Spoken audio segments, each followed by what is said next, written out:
Da-da-da. Okay, are we good? We're good. What's going on, stream? How you guys doing? Hey, Necro. Welcome to the stream. It is Friday. We will not be in Pantheon this evening because I'm going to make this a lore night. So we're going to start going through Pantheon's lore. We have quite a bit of it. It'll take multiple streams. So chances are it could be this Friday or tonight, I mean, and then next Friday and possibly the Friday after. Not 100% certain. We'll see. I'll have it in the title of the stream regardless, but as you can see tonight, we've labeled it Stream 1 of Lore You Ready. I was going to do a Triple H intro parody, but I chose against it. So I have a number of sources to watch for the lore. This first one is from a YouTube creator by the name of Chris Kane. Now, he does it in a voice, so it's Pantheon lore. I haven't heard any of it except like the first 30 seconds of this video here.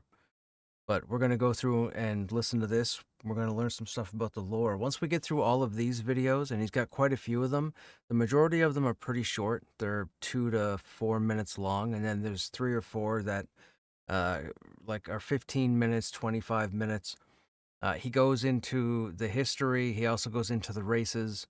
We'll probably see gameplay footage from the looks of it of old Pantheon from when Co-Carnage used to do streams. I don't think we'll see it in these Chris Kane videos, but they do come up in the other sources that I have, probably for the next stream that I decide to do this. Regardless, I'm just going to get a couple things squared away for myself before I sit down for the evening, and we will learn about the history of Pantheon. Not the development, the actual lore. I hope you guys are doing well. I wasn't sure if I wanted to do it this evening or not because I'm not sure. I didn't think I was going to be here next Friday because next week I am going to be gone for a few days. With that said, I think I leave. I don't know if it's going to be late Friday night or early Saturday morning next week. And then I think I'm gone until, I want to say Tuesday, and then I'm back Wednesday. There should be a stream Wednesday evening, I think. If we come back earlier, there'll be a stream as usual. But next week, I'll be off or there'll be no streams for the Saturday, Sunday, Monday, and probably Tuesday, unless plans change. So we'll see. If plans change and I wind up being here, I'll make sure I let you guys know ahead of time or what have you. If you're not following me on X, you might want to follow me on X as well because I'll post it there also. I probably should have posted this there, but it doesn't matter. Hey, Official Rave, what's going on? Okay, I got 2 more things to do, and then we're going to get started.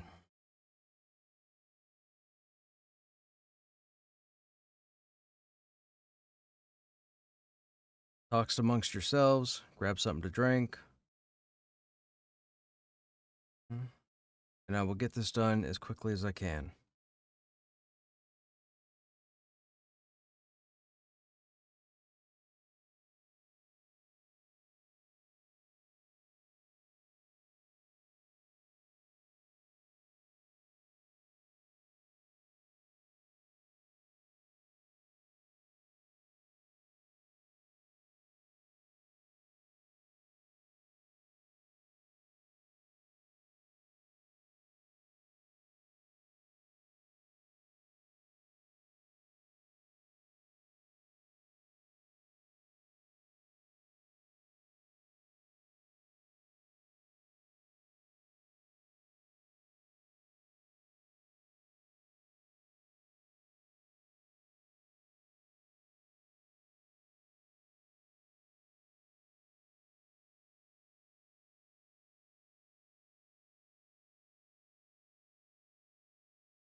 Always an update. Okay. That. Oh, I should mention, chat. For the 2 or 3 streams that I plan on doing this, I think there's enough content for 2 or 3 streams. There may be some information that's repeated. I haven't gone through all the content as of yet, but the different videos all hit on something that's similar. So There's like one series that hits on the races. There's two that hit on the lore. So some information we may have heard before going into different sources. You just have to go with it.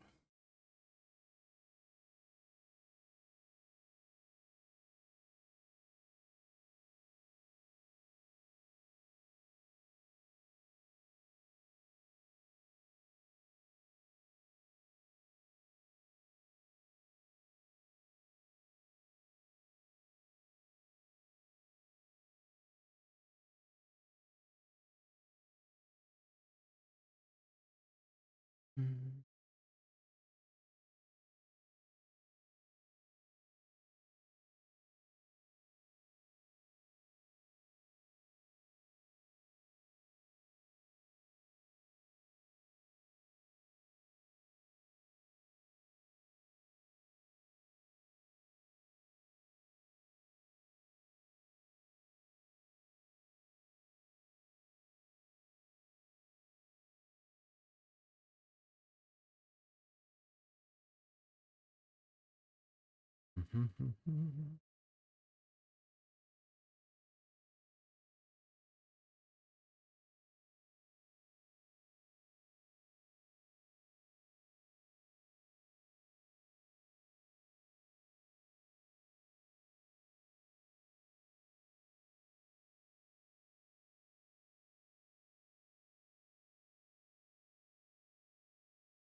Almost done, chat. Almost.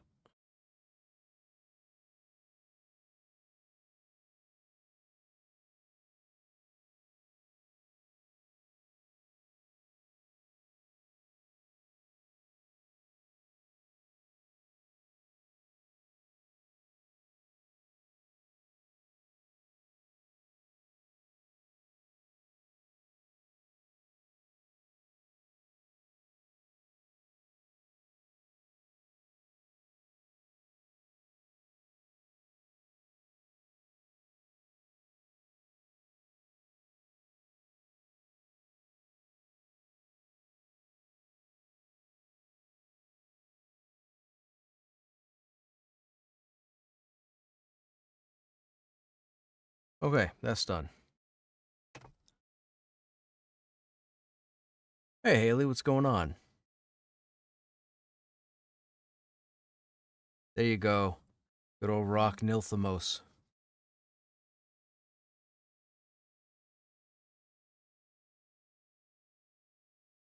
That's awesome, official. Okay, let's go into the lore. Let's start.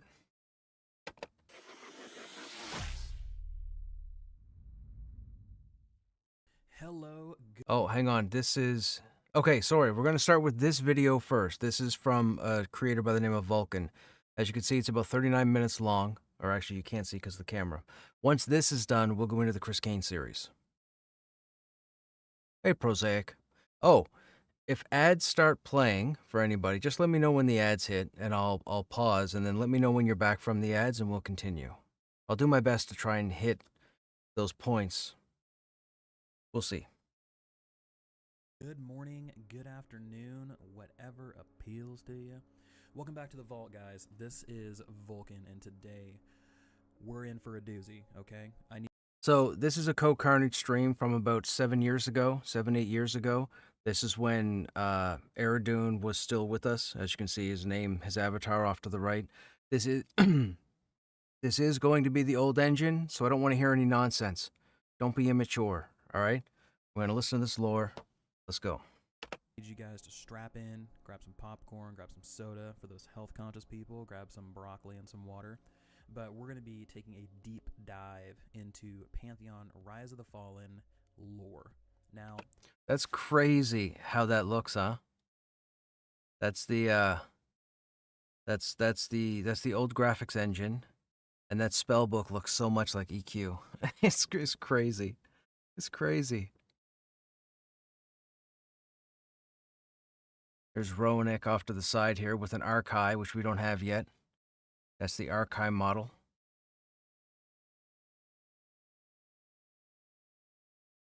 this is going to be a long video, like I said. The lore in Pantheon is nuts. It is crazy. It's very complex. There's a lot of call-outs that aren't exactly clear. There's a lot of callbacks to things. I'm sure it'll all make sense once we, get more Video into the volume game, is get more low. hands-on with the game, things like that. Hang on a second. Let me see if I can. Oh, I'll have to turn up the whole stream. That looks to be the actual audio. Well, actually, hang on. Let me see.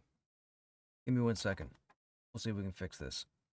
See what my system audio's at.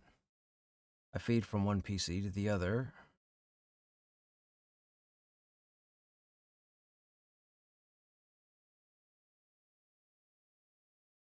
Let's try.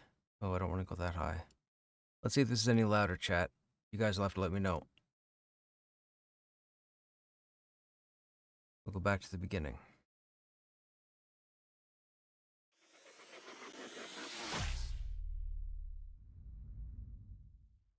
Hello, good morning, good afternoon, whatever appeals to you. Welcome back to the Vault, guys. This is that better? Vulcan, and today we're in for a doozy, okay? I need you guys to strap in, grab some popcorn, grab some soda for those health-conscious people, grab some broccoli. Sounds the same? But we're going to be... Oh my goodness, how's that even a thing? All right, hang on. I got one more thing I can try. Might be problematic.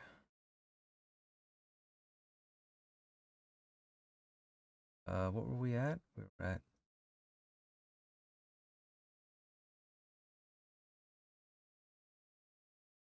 All right, let me know how this goes. Might be loud. Turn your volume down just a bit. Okay, whatever you have it on, turn it down just a bit, just in case. See what happens here.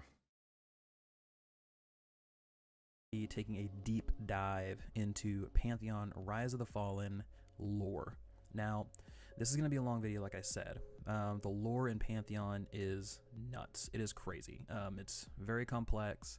There's a lot of callouts that aren't Is that better? exactly I mean, clear. he's not talking There's a lot of loud, just so callbacks you to know. things. I'm sure it'll all make sense once we, get more into the game, get more hands-on with the game, things like that. But for the most part, I had to read through it a few times in order to fully comprehend and understand it, which is the makings of a good... When you say it's better, is it good? Because I really can't go any louder. I mean, I could, but it's not going to be good.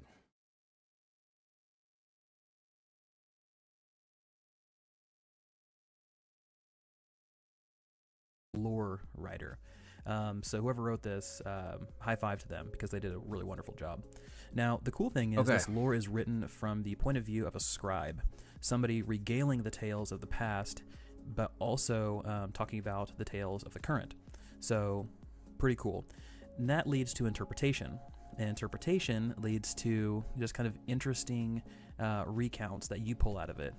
Me and my colleagues were talking about this game, and we both, all read through the lore, and we were talking about it.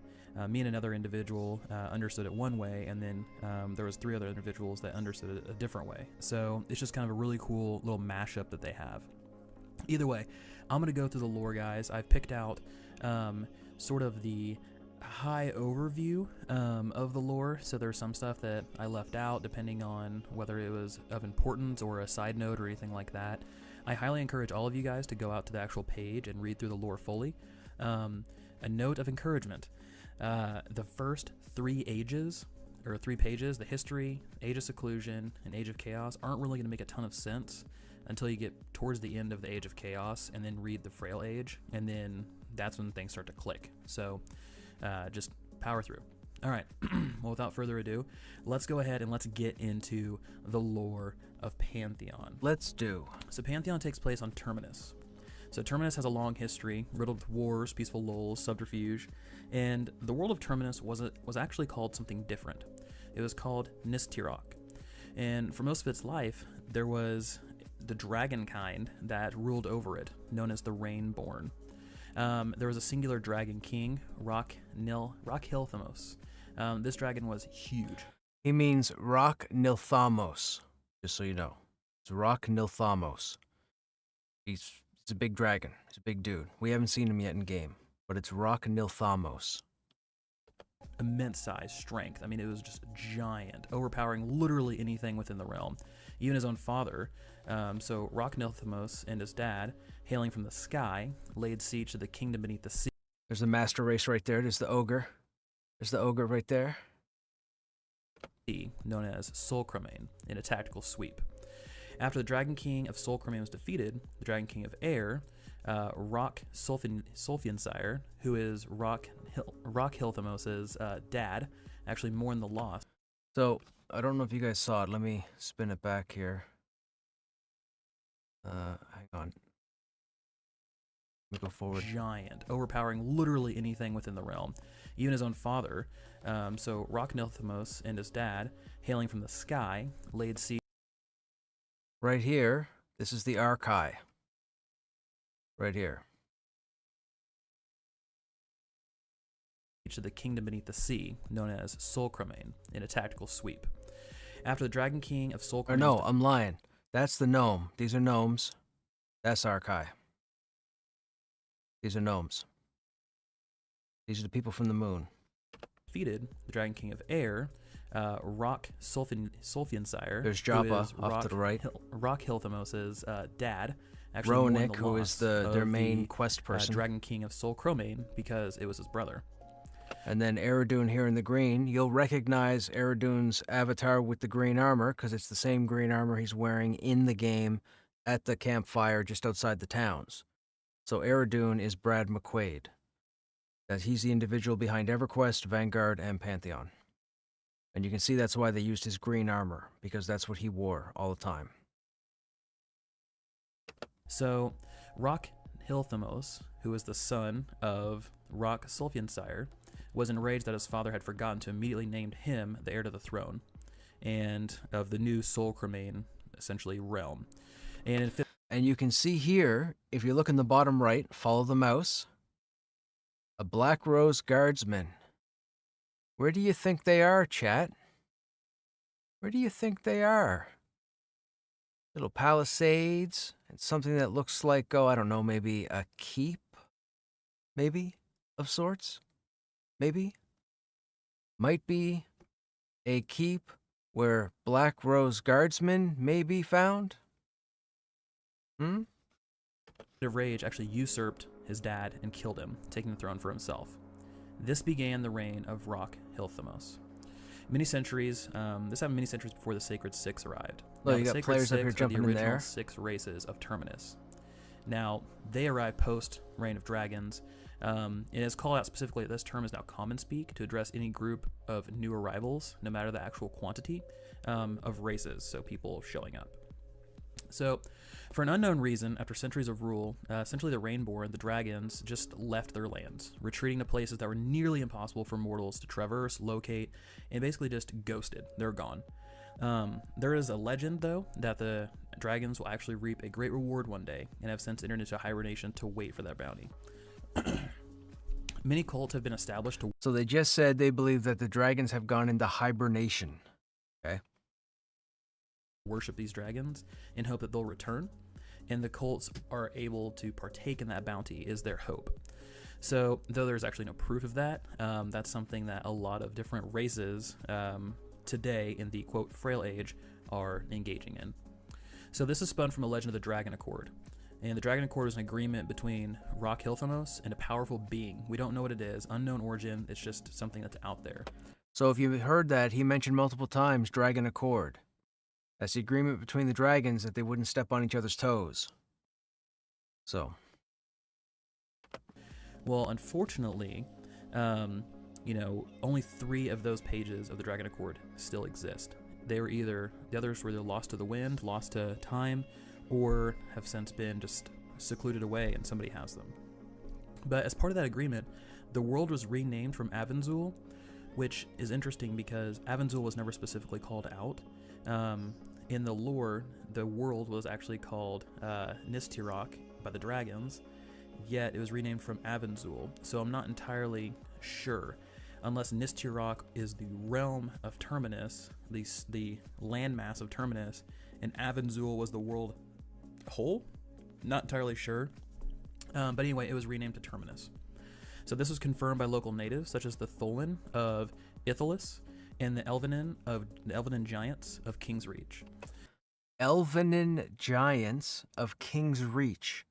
There are no giants in King's Reach right now. So will there be giants in King's Reach? Who knows? And for those who don't know, King's Reach is the continent that we're all on right now in game. That is the current continent, is King's Reach, just so you know. And the Tholen began a new calendar to coincide with the dragon's departure, known as the Isthobrun Hilgium, or IH for short. And we will be using IH, believe me. As the new races began to arrive, so new individuals, new races of creatures started just to show up on Terminus. We're not entirely sure, were they teleported here, were they transferred here, and the races don't know either. They went to bed one day in their old home and they arrived on Terminus suddenly. That's the entrance to where we were last night. Those are the front doors, and that's the Black Rose statue, and that's the banquet hall right behind it. That's where we were last night, by the way. So. Or were they just suddenly created on Terminus? No one really knows. It's not called out in the lore anywhere. So lore speaks that they simply appeared one day, and the races aren't sure where they came from either. The dwarves of Oldassa arrived in 7 IH, and they were the first race. The elves came in at 9 IH, followed by the ogres in 12. The dwarves held meetings from time to time, but for the most part, these races kept to themselves. So after the fall of the ogre king Rothuk the Black Moon, who was essentially lost to madness in 23 IH, the Age of Seclusion began. Now there's 3 ages total: the Age of Seclusion, the Age of Chaos, and the Frail Age. And the Frail Age is what we're in right now, in game. That's your guild. That's your guild's name, Dragon Accord. Seclusion, as you might have guessed, it was fairly true to its namesake. The 3 races kept to themselves, each having internal conflicts and triumphs. The ogres were reeling from defeats in the 3rd and 4th Wos-Che Wars, which are internal wars. The elves were cultivating and nurturing their Lucent tree, similar to. And you guys got to keep in mind, they got a lot of flack about content and development and stuff not being in the game. And then Black Rose Keep came in and people started saying, oh, it took them too long to design Black Rose Keep and whatnot. This video is 8 years old, okay? Okay? Okay? The world tree, from what I gathered, at the foot of the Rhone Mountains. Well, I've told you all multiple times, they have content already done that we haven't seen. Binding the first 3 seals of the 7 locked door. Now, we're not entirely sure what the 7 locked door is yet. That's not in any sort of the lore. That's not from anything I could find. But it is on the actual in-game map, and it is mentioned only once in the lore, and it's right there. So Kazis, the dwarven god, ruled Terminus successfully during these times, but a mystery is beginning to unravel from the Dragon Accord, one that affected everyone, not just the gods. It is known as the Celestial Boundary. And during the imprisonment of Razak, so Razak's a vile god, he's immortal, hellbent on consuming the dwarven race. That's his go-to. So Lockenhammer, who was the dwarven godhead, essentially exchanged immortality with Razak, knocking Razak down a notch to a high immortal status known as Dissension. So, okay, I was trying to figure out if that was a druid with the pets, because we saw the bear and the panther, and it's the monk. It's the Archai monk there. He's summoning forms of some sort. I assume it's the stances. That's what the cat and the bear are for. So they actually had, so these animations may come into the game now. They're not there right now, but they may come into the game after. Possibly. Essentially, Lockenhammer, picture him as the god of the dwarves, right? He's above Kazis, he's above Razak, and Razak and Kazis were on the same kind of page. So imagine them as like a demigod almost. To answer that, Necro, I believe under the old engine, they already had the 3 continents. That's why all the races are here. Remember, they had to scale everything down when they changed engines, the team included. But I'm pretty sure they had all 3 continents under this engine. So he knocked Razak down to High Mortal. So High Mortal's in between God and human. So you can kind of think of it as like a half god in a way, known as Dissension. And Razak was now free of his ancient mandate of balance in Oldassa. So Razak was the offset of Kazis. Kazis is good, Razak is evil, and they're kind of a yin and yang type of thing. So he was free of his ancient mandate, which forbade him from destroying the people of Kazis, right, the dwarven race. And he was punished for his crime of trying to destroy that race and was sentenced to 1,000 years in the Tenebrous Tundra.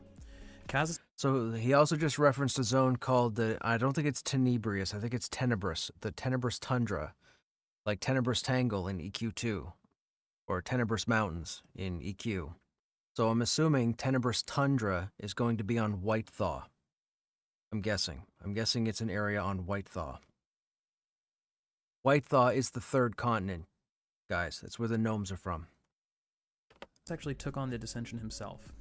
He wanted to drop down to a high mortal status and no longer be a god figure.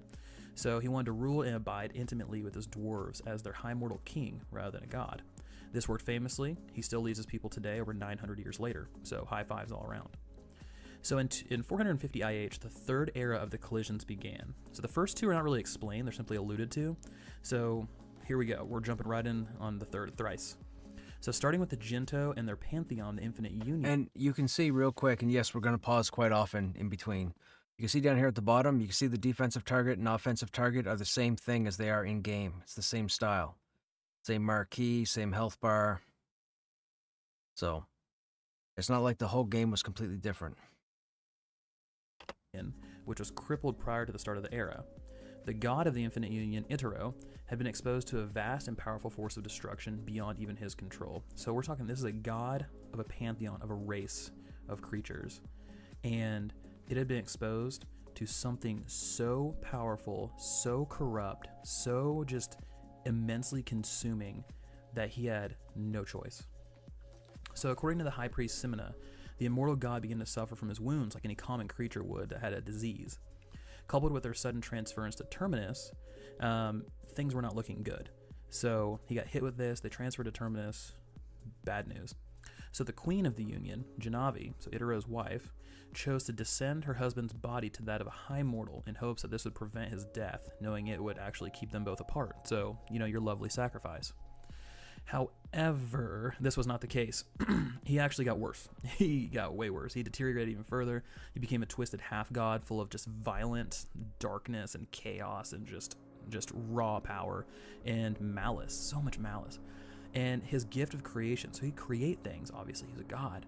But he twisted his gift of creation to raise an army of warriors resembling his own malevolent form. His powers were enhanced by what is called by Simina the eyeless face of an eclipse, so pure darkness. And Simina told that in her confession of the downfall for Pantheon and her race.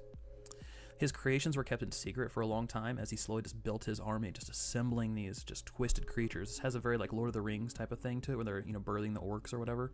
Kind of a similar thing, raising an army in the darkness of night.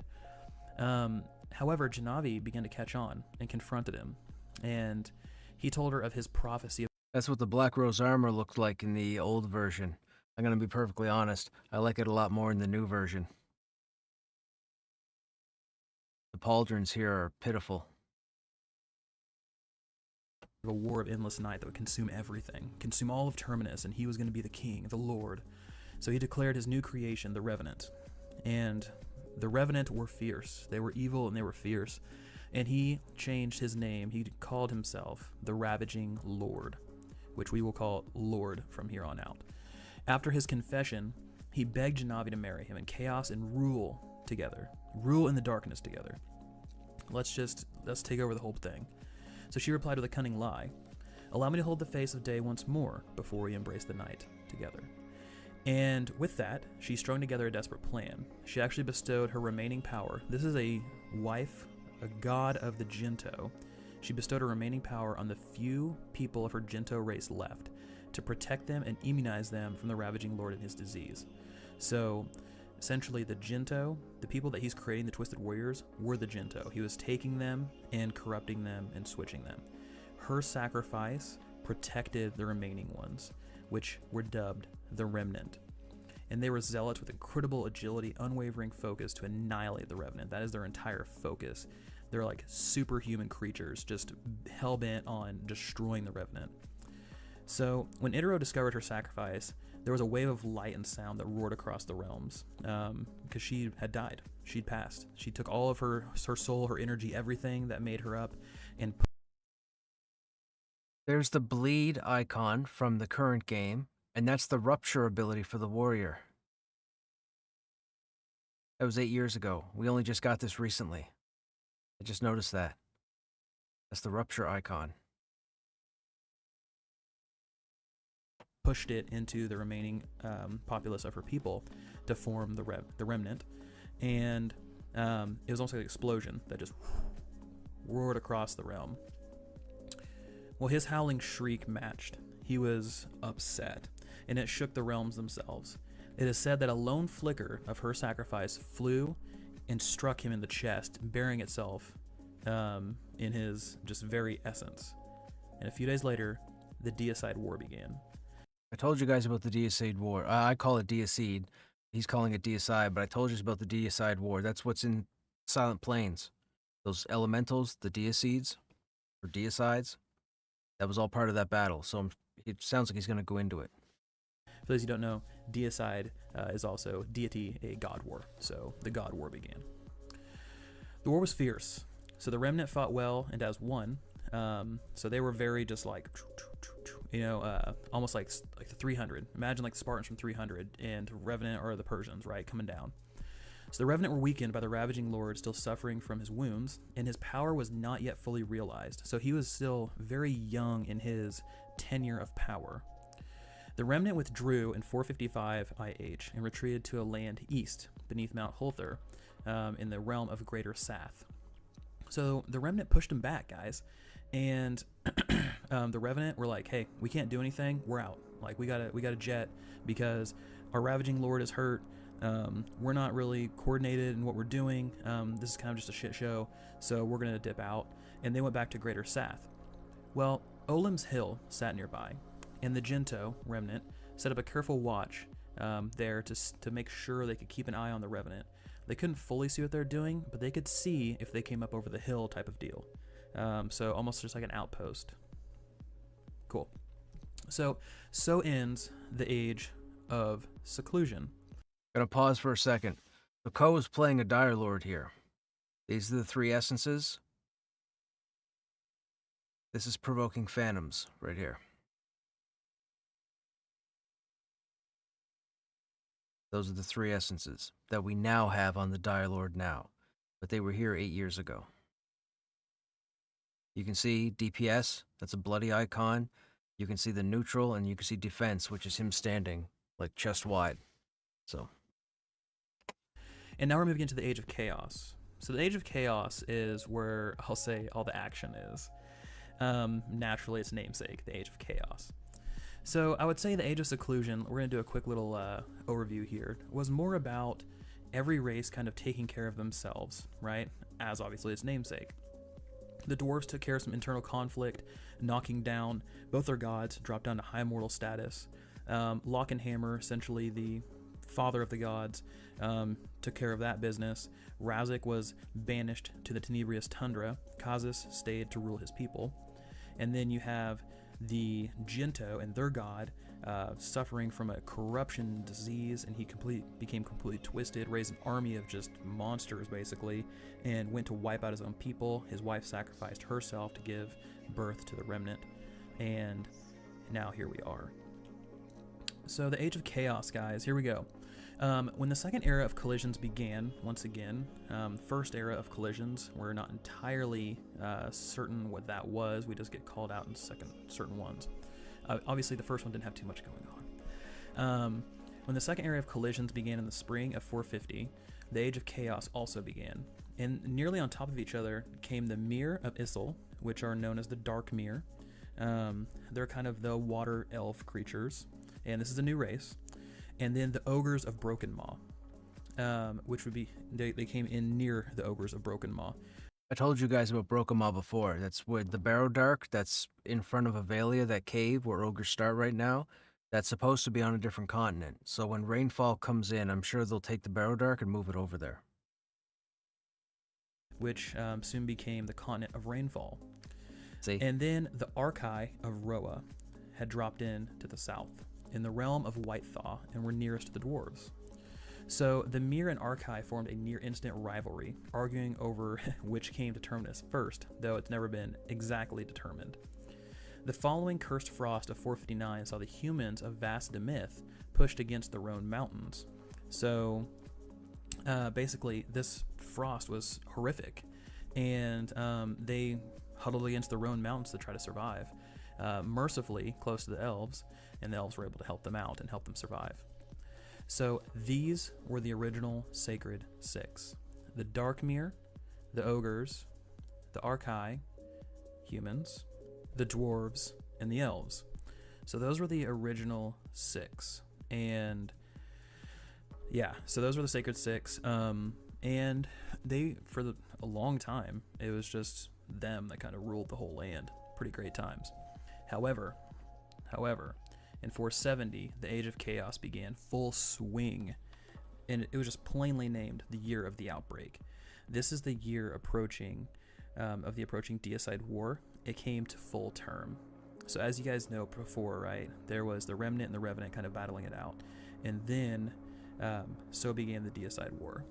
Now, the Deicide War is the War of the Gods, came full term, and the Revenant that were in the bunker of the Greater Sath, following their retreat from their defeat back in the Gento homeland, right?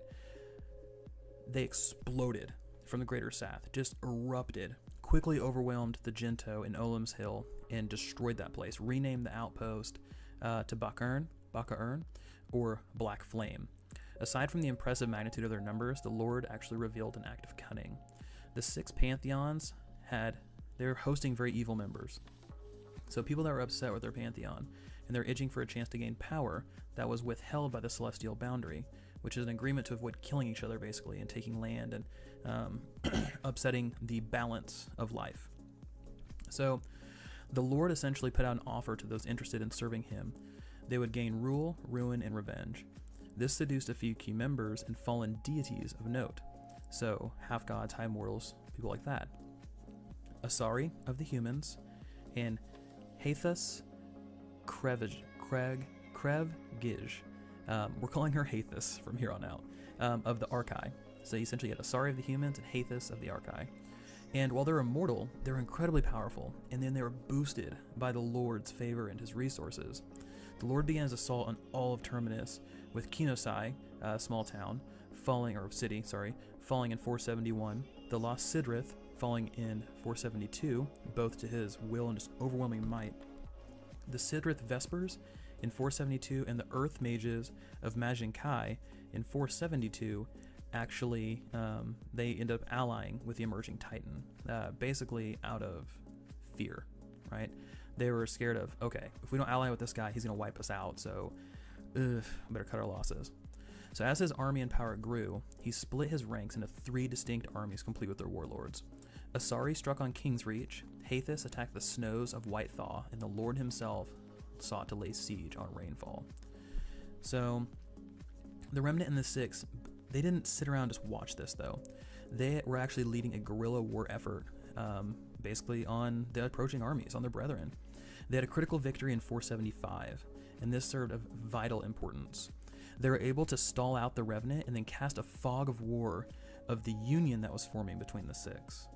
So they were so coordinated in their guerrilla warfare attempts that the Revenant were scattered. They weren't able to fully just, link up and unify.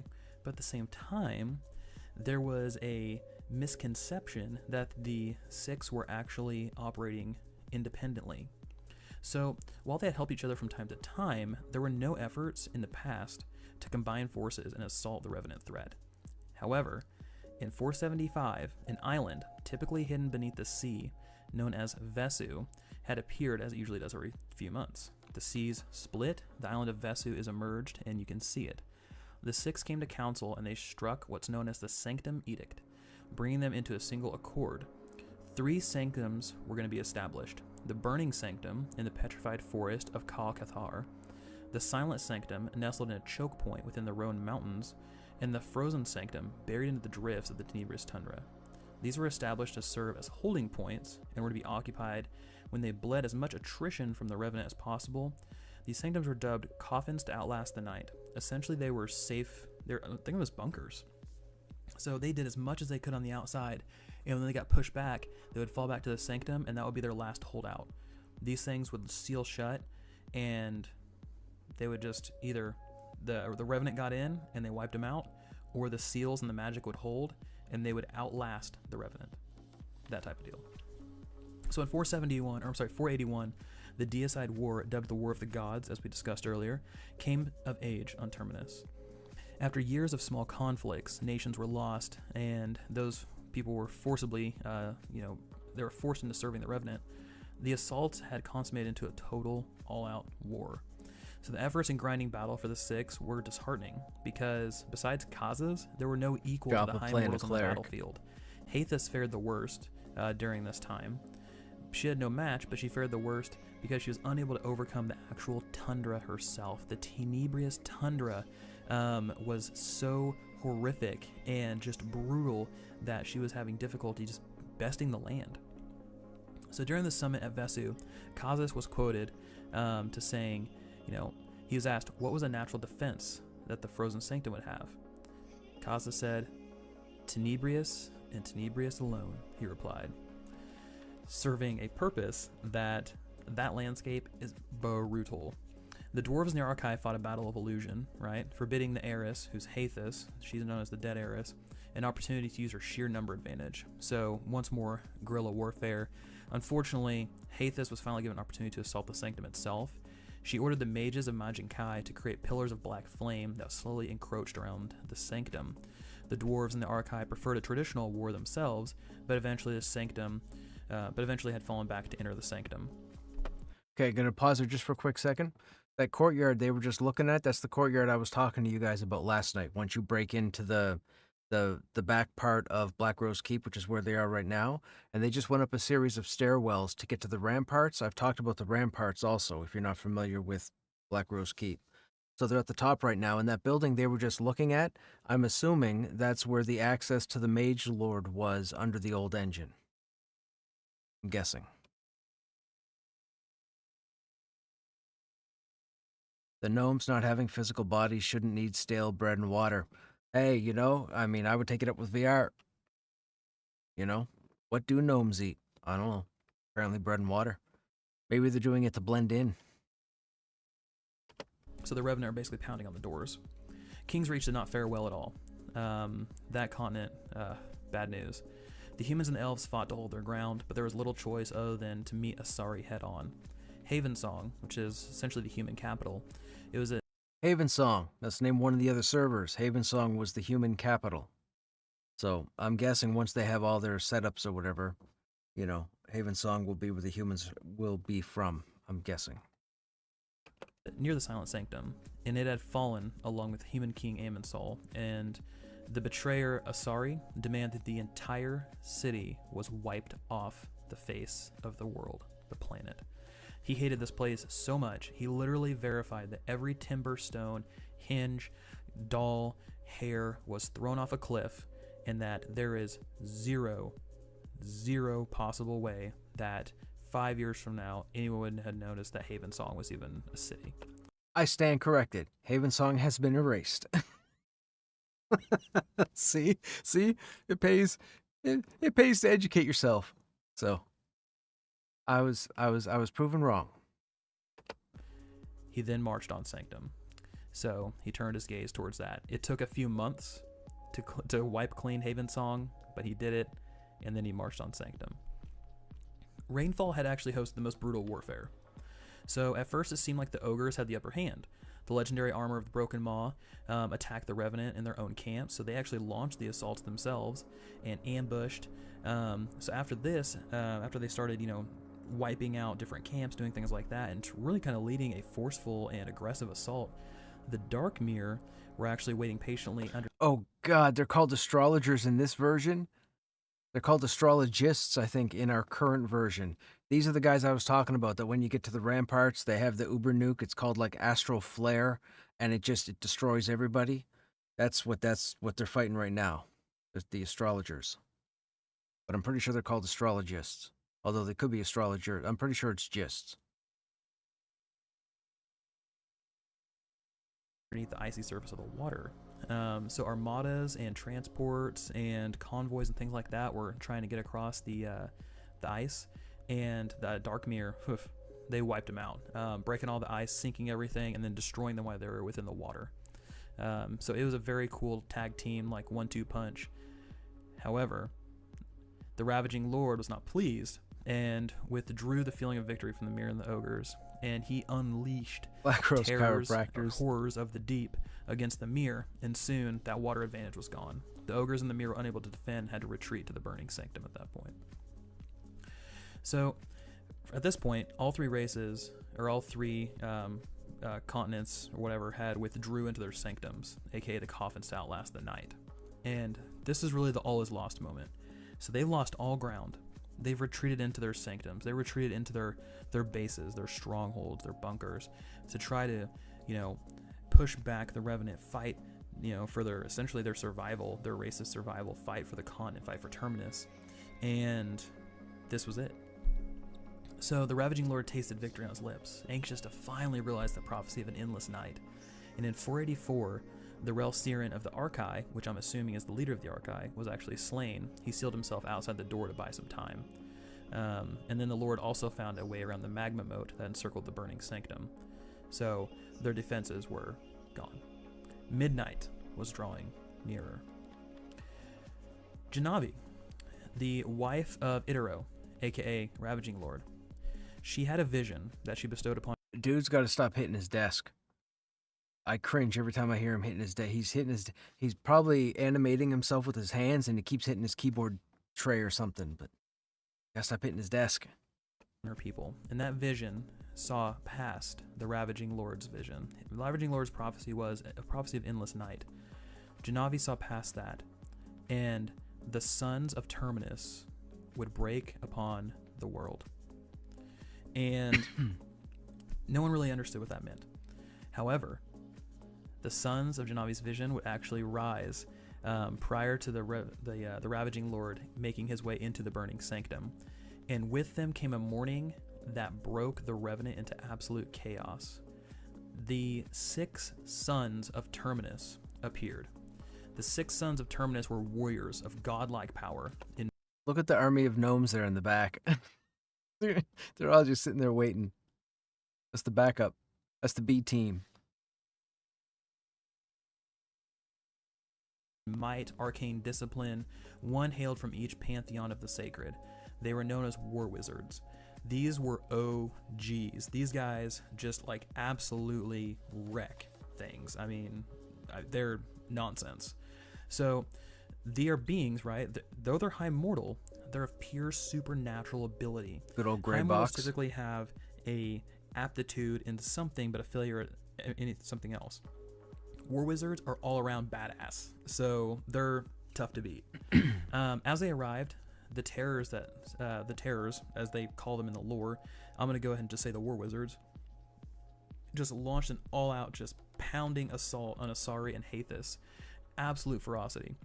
Hathis fled, and she has since been thought dead, though we're not really sure. Asari raged and managed to wound one of the. Gotta go back for a second. Pop quiz. And she has since been thought dead, though we're not really sure. Asari raged. What is that, chat? What is that? Don't be nerdy. Don't be dirty. That's the North Tusk. That's the North Tusk right there. That's Hangor. If you can see it, you can get there.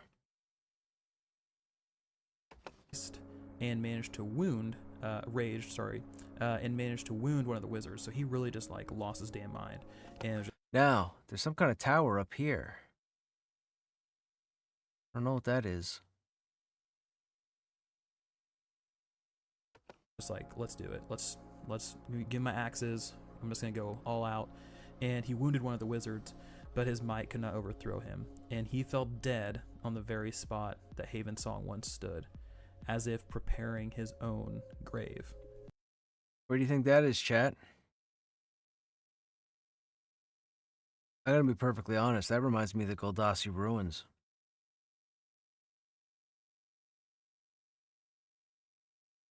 Or is that Throne Fast? I don't know if that's Throne Fast or the ruins. There's no way you'd be able to see across the continent. It's got to be. It can't be Throne Fast. They're not near the city. Is that the ruins? Or is that not in the game yet? I don't know what that is. Oh, the zone line. Gotcha. Okay. I gotcha. The Ravaging Lord was not so easily countered, though. So he withdrew to Mount Kadruhor in the north, and the Revenant were now leaderless. Their allies chased them from the continents except for the Lord. In these conflicts, Avendir, the young heir to Amonsol, the Avendir's Pass, Peak. fallen human king, actually showed himself a leader.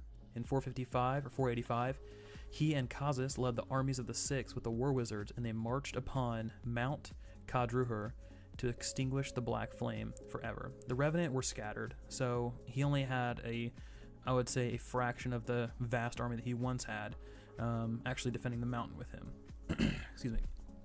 So in this short time, the Ravaging Lord had actually grown in power and desperation. So he unleashed a magma flow, not caring really who was caught within the grasp. His army, theirs, didn't matter. He just sent out magma flows to just wipe out whoever was on the mountain. The army of the Six was split and trapped, becoming easy prey for the Revenant.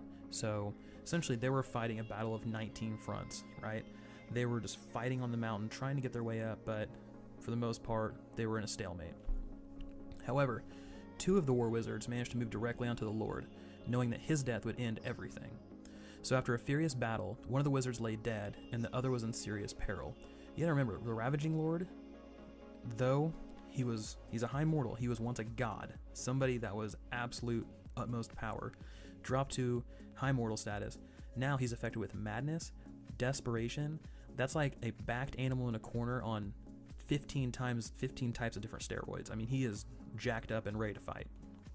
So he killed one of the war wizards, the other one was seriously wounded, but these were not the mightiest heroes to arrive on that day. Suddenly the earth shook, and through an eruption, Rai Kafiros, the rain-born dragon who ruled over this continent, emerged. She had been locked away for centuries, and suddenly erupted out of the ground. Ooh, sound She landed effects. between the Lord and the son of Terminus, the war wizard, and clutched the Pillar of Ka. And the Pillar of Ka were believed to be a signifier of rain-born authority over each continent. There was one per realm. So she clutched that and blew flames over all of the armies, disregarding who's who. She did not care, and just incinerated everything down the side of the mountain. But before she could face either warrior, the Lord made his final move. With every fiber of his evil being, he impaled the head of the dragon onto the pillar. This was a poor decision. The dragon died, spitting flames for the last time. But as the death of the dragon had awoken the greatest beast to ever. There's a perception trigger. Look, see? Up at the top of the screen? That's the OG perception trigger from the original perception system. So they had it 8 years ago.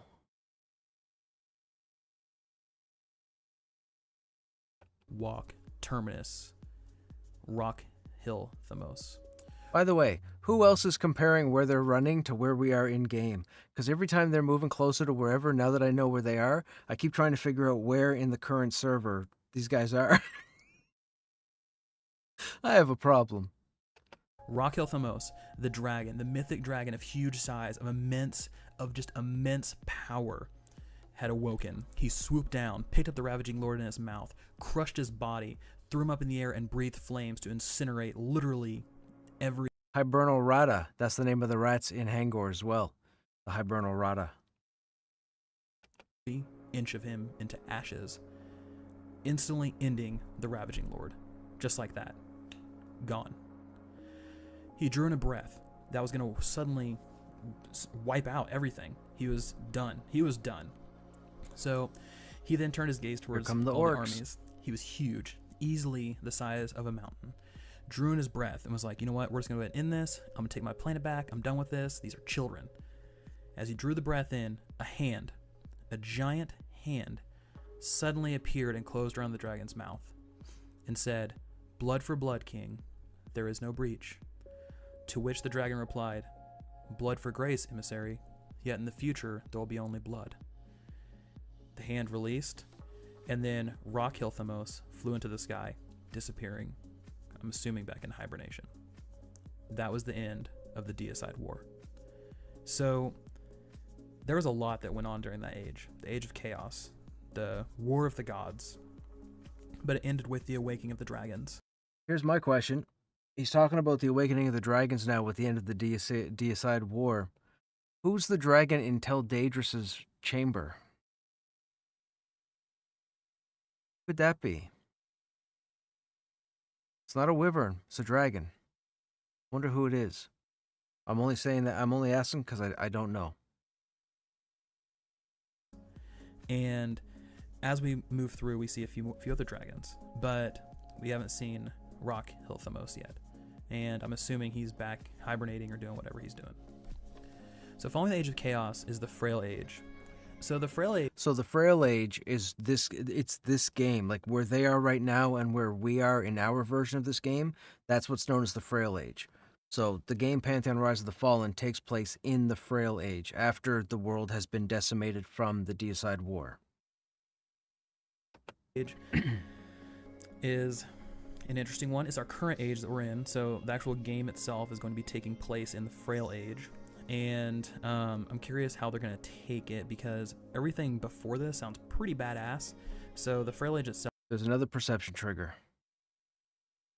Air is charred, stinks of ash and cooked flesh. Obviously, as per its namesake, is frail. It's very tender. It's something that's breakable. So let's figure out why. So the Age of Chaos ended, but the world of Terminus lay in complete ruins from the war. Entire cities, realms, landscapes were just wiped away from the war, destroyed, and those that remained were irreparable. They were never going to be what they once were. That's just the way it was. The Frail Age began when four of the Sacred Six returned to Vesu 5 months after the end of the God War. The Dwarven, Human, Elven, and Archai heralds stood tall in those sands. So those four races showed up, and they saw our banners still stand tall. The Ogre banner was removed, and just the cloth banner, the post remained, but the Darkmere post was completely removed entirely, as if it was never even placed at all. So it sent a very clear message. No friendships, no kinships were fostered during the war. There was no, we came out on the other side, so let's all hold hands and be buddies. No. The Darkmere didn't want anything to do with anybody else. The Ogres, same. The only thing we have are the Dwarves, Humans, Elves, and Archai that seem to have fostered any sort of relationship out of this time of need. The newly appointed young king, Avendir, declared this age with a sentiment, quote, "This age, whatever it holds, must be frail." And we'll pause for a second here. Hello, Father Anilev. I played Pantheon 1 year ago. Love setting gameplay, love to get back into it, but given that you're the only one streaming it, I'm worried it's mostly dead and unpopulated. Is that a fair statement? So keep in mind, the game is still being built. It's still being developed. And a lot of the player base is on break until the PTR server pushes a stable build to the standard servers. The PTR server right now, where I stream, where I play on, is constantly under changes. We've already had like 5 character wipes on that server in 14 weeks. The character wipes have burnt a lot of people and scared them off because, as you would assume, they're tired of losing their characters and so on and so forth. So they've stopped playing. Now, maybe some people don't come back in the future. Whatever, that's fine. What's important is that we're still playing the game. We're the ones that are actually testing, giving the input, the feedback, and helping to build the game. They need us. They need players to keep testing the game because they don't have the resources to do it themselves. So as far as the people that aren't playing right now, they probably shouldn't have been involved in a game that's in development, especially an MMORPG being the most difficult genre of video game to build. So yes, the population is low right now, but once the PTR build gets stable and gets pushed to the other servers will see population once again. But they're not seeing population now because there have been no changes to those servers in 3 months. That's all. That's all. The game is not dead. The game is unpopulated in the sense that nobody wants to play the old version of the game. They want the new version of the game. They're not going to waste their time playing the old version when they can go play one of 500 other video games. That's all. So feel free to take a break from the game, or if you've been away for a while, feel free to stay away for a while longer, and then wait until they announce that the PTR build is being pushed out to the servers, and then come back. Because if you come back now, you're going to be subject to character wipes, class changes, mob changes, combat changes, and you might not like it. I'm an addict, and I'm all for it because I need this game to come out. There's a reason I stream this game every day because this is my next MMORPG. This game is happening. Ignore everybody else and don't listen to any baloney people spit. Just come to me. That's all. You got a question 6 months from now? Just come to me. I'll still be playing the game. Hey Yezi, what's going on? We're just doing some lore. So I decided to make tonight Lore Night Part 1, or Lore You Ready. So we're doing Part 1. We have quite a few videos to watch. A lot of them are short, but it's a lot of time. So it might be like 2 or 3 streams. So I'm thinking tonight and then possibly next Friday, and if we need, maybe the next Friday after that. I don't want to do 3 days in a row because I want to be able to play some tomorrow and Sunday, depending. But tonight is stream 1, or Part 1.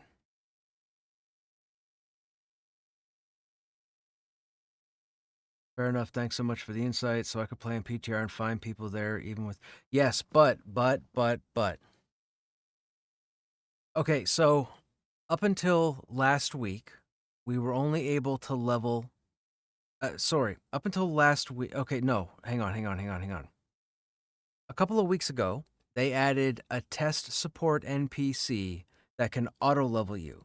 Because there were so many character wipes, and VR is hoping that players would be able to test all the different levels of content, they put in an NPC that you can talk to that can start you at level 5, 10, 15, 20. Okay? Reason being is, someone like myself, I've had like 16 warriors now. So to stop me from having 16 warriors, they just go ahead and let me choose my level. So if I want to go test a level 20 dungeon, I can go do that. But then if I want to go test a level 30 dungeon, I can go back to the NPC. Well, no, I shouldn't say that. A level 10 dungeon, I can go back to the NPC and de-level to level 10. With that said, the server was great until 2 weeks ago. Last week. Last week, they implemented levels 30, 35, and 40 as part of the auto-leveling for the test support. So what happened was, the PTR server got flooded with a lot of people. A lot of players came back. Hundreds and hundreds of players came back, but they all went to level 40. So now 99.9% of the server is level 40, running around farming everything. Myself, I've chosen to stay at the mid-game to try and progress normally. That was my plan. Thankfully, people like Haley and Necromancer and RMS and others are also looking to play the game. I mean, whether they want to just play the game to play the game or whether they're looking to do that mid-game content, I'm not looking forward I'm not excited to jump to level 40. I just spent the last 8 months killing everything. Like I've done everything in the game. With that said, if you come back to the PTR to give it a try, you may end up having to go to 40 because you might not find many people to group with. Now, you can go to the NPC at any time. So you could always start your character at level 1, do the first 3 or 4 levels yourself, just run around the world or whatnot, and then maybe start checking the who or the social window to see if there are other people, or even advertise that you're like a level 5 warrior or level 8 warrior looking to go into the Goblin Caves, and then see if anybody else is interested. You're going to have to put in the work if you want to experience stuff before level 40. But if you want to group with people, I hate to say it because I think giving us level 40 this early ruined the server, but you're going to end up having to go to 40.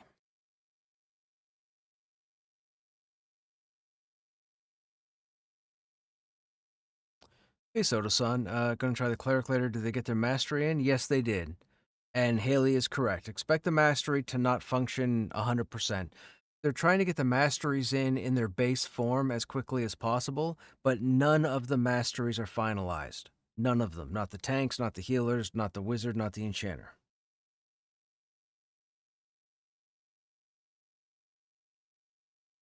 Man, I miss these old graphics. Yeah, but you remember, right? Their team was decimated. They didn't have a team to build on this. That's why they had to change.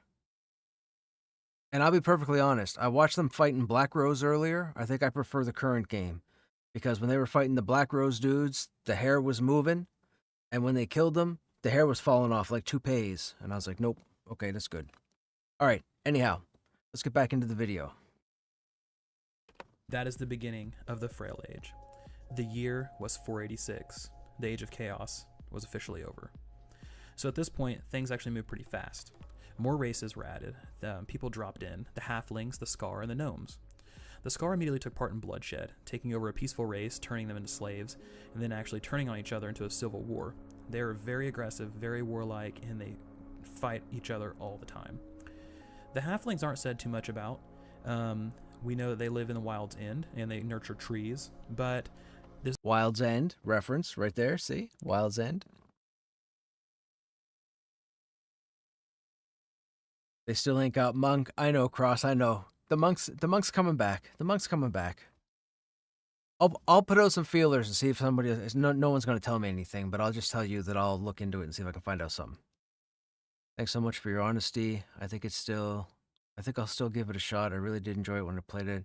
Hopefully I can find others down level to play. Hey, A1 man, A1. A1. Just to all of you out there that might hear this or listen to this or what have you, don't get disheartened if you jump onto the PTR server and you spend a day, a week, 2 weeks trying to find groups and you can't do it. It's going to be very difficult right now. The reason why I'm finding people is because there are people out there who, follow the stream or I've grouped with throughout early access and they've come along with me.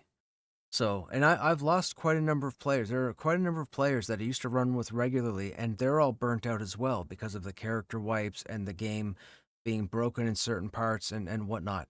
Now, when the PTR gets a stable build and it gets pushed out to the other servers, will they come back? I hope so. I really do. I hope so. But as of right now, just don't be disheartened if you're on the PTR and it's not turning out the way you want. Don't listen to any ignoramus, to be polite, out there who starts talking about the downfall of the game and the game's going to die because nobody's playing it. This is not a game. It's in development, right? So many people have come into my stream and other streams and in-game, and they talk about this game is dead. This is not a game yet. It is TBD or TBA or in development. It's not A to Z. Star Citizen isn't A to Z, and that's $1 billion game. So all those people out there just need to shush, right? They just need to shush. Appreciate it. By the way, I love how the game looks here. When was this? This was about 8 years ago, Cross. We're watching a Co-Carnage stream from 8 years ago. You might have been here when I've said this, but I've said multiple times over the last year and a half that I've seen a fair bit of content with Pantheon that we haven't seen or hadn't seen up to that time. This is one of many of what I was talking about. You were just about to mention Star Citizen? Yeah. Star Citizen pretty much ends every conversation. Anybody comes in here and talks about WoW Killer or Dead Game or Failed or Scam or whatever. None of these games are, I can't speak on Ashes of Creation. We're not going to talk about that because that game's defunct now. But Star Citizen pretty much ends every conversation. I get people in here all the time that try and get a rise out of me or try to troll with some comment about the game being dead or whatever, and I just say Star Citizen. You give Visionary Realms $1 billion. We've got 3 continents, 30 zones, half a dozen raid targets. They've got a 50-person team or a 200-person team. Everything's good with $1 billion. Are you kidding? I would build a game for $1 billion. That would be out lickety split. Like, come on, what are we talking about here? So people just want attention. And this is coming from somebody who streams every day. So, as far as attention goes, I just like hanging out talking. That's all. I just like hanging out talking. That's what I do. I just hope gnomes look close to how they look in this engine. They're supposed to. They're supposed to have that weird anomalous energy type build. So they're not in game at the moment, for those who don't know, because they're tied to the second moon. We only have 1 moon in the game right now. There's supposed to be 2. So later on, the sky is going to change. We don't have the actual sky for the game in the game right now. What we have is a placeholder skybox. When the new skybox comes in, it's going to look pretty interesting. That's all I'm going to say about that.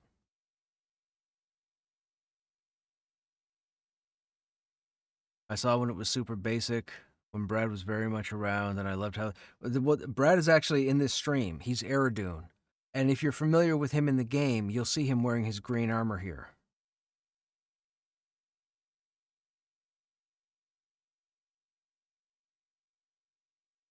Prosaic is correct.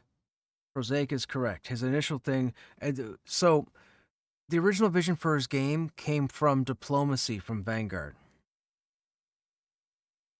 And Vanguard was his previous project, for those who don't know. Brad McQuaid was the creative vision behind EverQuest, Vanguard Saga of Heroes, and Pantheon.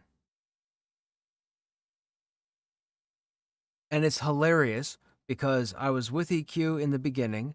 I was with Vanguard Saga of Heroes as the in-game warrior class lead during the building of Vanguard, and I've been in Pantheon now. So I call it the McQuaidiverse, but I've been in the McQuaidiverse for a very long time. I have deep ties to Vanguard and now Pantheon. So, Vanguard, EverQuest took me to Vanguard, and Vanguard took me to Pantheon.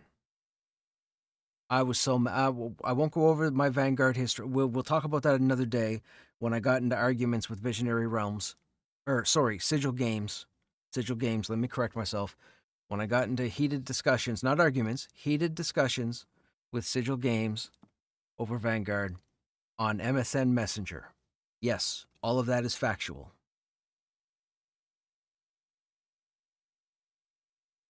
I tried and wanted Vanguard to succeed. This feels like the spirit. Yes, so Pantheon in its core is inspired by EverQuest, World of Warcraft, and Vanguard.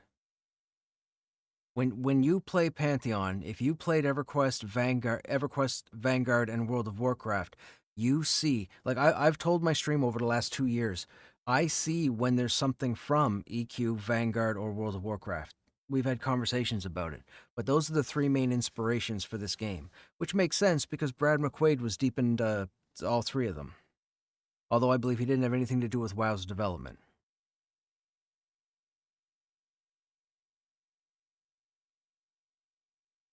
But I could be wrong. I don't know everything. So, there is that. Regardless, let's continue. This video is almost over, and then we'll go into the next series. This is a direct quote from the lore. They're better discovered in person than from text. The gnomes. By the way, they're in Hangor right now. For those who are wondering, this is Hangor on the old engine. So as you guys know, I'm gonna break away from the lore for a second. As you guys know, the gnomes in there's this game there's Brad right there. very There's Aerodune different in his from green gnomes armor. in any other game. You think of gnomes, it's typically like right here a with his small flashy human. swords. In this game, they look to be like an arcane being, like not necessarily human in nature, more like a wrapping of. I'm gonna rewind this just so we don't. This is who I'm banking on right now is Ronik. I've mentioned Ronik before. Ronik is their main script dude. It's the quest dude. That's the dude. That's who I'm waiting on right now. He needs to open up the pathways of the internet and give us all the quests and lore in the world. But it's that dude there that I'm banking on. 10,000% is Ronik. He was actually in here. He's been in here twice. He hasn't been in here in about a year, but he was in here and we actually had conversation and I learned some stuff that I'm not going to talk about. And yeah, so yeah, I'm banking on him to unload us with quests and lore and stuff. The only thing we have are the dwarves, humans, elves, and Archai that seem to have fostered any sort of relationship out of this time of need. The newly appointed young king, Avendir, declared this age with a sentiment, quote, "This age, whatever it holds, must be frail." And that is the beginning of the Frail Age. The year was 486. The Age of Chaos was officially over. So at this point, things actually moved pretty fast. More races were added. People dropped in. The halflings, the Scar, and the gnomes. The Scar immediately took part in bloodshed, taking over a peaceful race, turning them into slaves, and then actually turning on each other into a civil war. They're very aggressive, very warlike, and they fight each other all the time. The halflings aren't said too much about. We know that they live in the Wild's End and they nurture trees, but this is a direct quote from the lore. They're better discovered in person than from text. The gnomes. So as you guys know, I'm gonna break away from the lore for a second. As you guys know, the gnomes in this game are very different from gnomes in any other game. You think of gnomes, it's typically like a small human. In this game, they look to be like an arcane being, like not necessarily human in nature, more like a wrapping of cloth, metal, and just made up of pure energy. So keep that in mind. But the gnomes kept themselves shut off from the world for 250 years, sticking to their floating skyhold. They didn't want anything to do with nobility that showed up. There was even a dragon, the snow dragon, showed up at their doorstep to see what they're all about, and the gnomes still stayed shut off. However, after a constant barrage of requests from the Archai, the gnomes had entered an agreement to open their bridges and their gates, but keep their skyhold completely sealed off. So you're able to now walk about their essentially outer ring, but not see the inner sanctum. I'm just gonna say this real quick. This Hangor looks so easy. I like the current Hangor. All they've been doing is finding single orcs. Like, come on now. Quite yet. We're hoping to see what that's all about coming soon. So Avendir, remember him? He was the young king that took over after Amon-Sol had perished, his father. Well, he was a pretty good king. This is interesting. I just noticed on the group UI, it says the group leader. So whoever the group leader is, it has it up here on the top of the window. Joppa's group. It doesn't say that in the current game. I mean, you can always tell with the little gold marker who the group leader is, but you'd have to know to look for the little gold marker. It looks like there's no gold marker here, so they replaced the title of the window with the little gold marker. That's interesting. And these icons are all the same. That's the cleric icon, the ranger icon, the enchanter icon. What is this? Summoner icon? What icon is this? Not the monk, right? No, it's the monk. That's the monk icon, and that's the wizard icon. So yeah, so the icons are the same too. And really, they loved him. They hailed him. He was somebody who fought fiercely, who was brave, who led fairly and justly. And though their capital of Havensong was actually wiped clean from the world by Asari, they rebuilt and established the city, a city, and they established two arches, one of death and one of life, that you must walk through to, quote, live their past. Some say you can feel the sting of death and the miracle of birth as you walk through those arches. Avendir died in 525 and was mourned by literally everyone on the continent. Everyone in the world mourned Avendir because he was such a just fantastic leader. So let's talk about what happened to the war wizards. The sons of Terminus. Well, according to lore, they simply disappeared. They're worshipped as gods now, rightfully so, as we would have been defeated without their help. What of the actual Revenant? Well, they're still around. There's no way to completely wipe them out. Most of them gathered back at Mount Holthir and Baka-Ern. But there's another foe on the horizon, the Union of Shadow. So the Union of Shadow isn't really known where their origin lies, but we do know they're followers of the imprisoned mad god Razak, and have tried to control the world through offerings of power to people of power. So whether it's high mortals, whether that's kings, whether it's mad magicians, whether it's... Mad magicians, you say? Mad magicians, you say? Wizards of another realm, they're trying to recruit everyone. And the interesting thing is, several assaults have been led on their city, but for some reason, the aim of the assaults had just turned. When they marched upon the city, the armies would suddenly, quote, decide to not attack. And they're thinking it's a lot of mind type of madness control type of stuff. So that, guys, that concludes the lore. We have caught up. We're in the Frail Age. The year is 987 IH. That is where the scribe is signed off. So guys, that's the lore of Pantheon, Rise of the Fallen. Okay, so that's the end of that video. There you go. There's some lore. There's some lore to the build up to what we're playing in right now. Now, this next footage, this guy is doing a voice. Okay. Obviously, when we start these videos, you'll know that that's not it. Don't look at me. Don't type. How do you know that's not his real voice? Stop. Okay, just stop.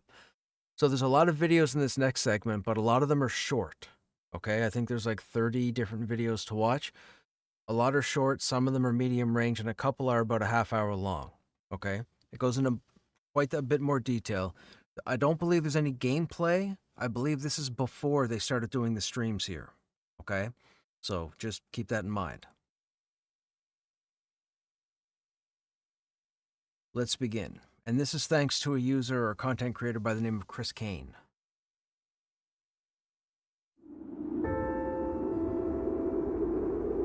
Hang on a second. I forgot. We jacked up the volume for that last video. This one might be really loud. Let me get the volume back down. You guys are going to have to let me know if it's too loud or too quiet. To all those who desire a home in this world. Must you meet an Ember Elf to know that the ancient ways are changing? Or be haunted by the past of the Dark Mere to reflect that perhaps you are as well? Must you see an ogre stagger from blows to know that any beast can be defeated? Or witness an Archai transformed in birth to understand that which delivers life may also yield great pain? Must you witness the ferocity of a dwarf to fear their stillness in the storm? Or spy a halfling's peaceful sleep to endorse their madness when it abounds?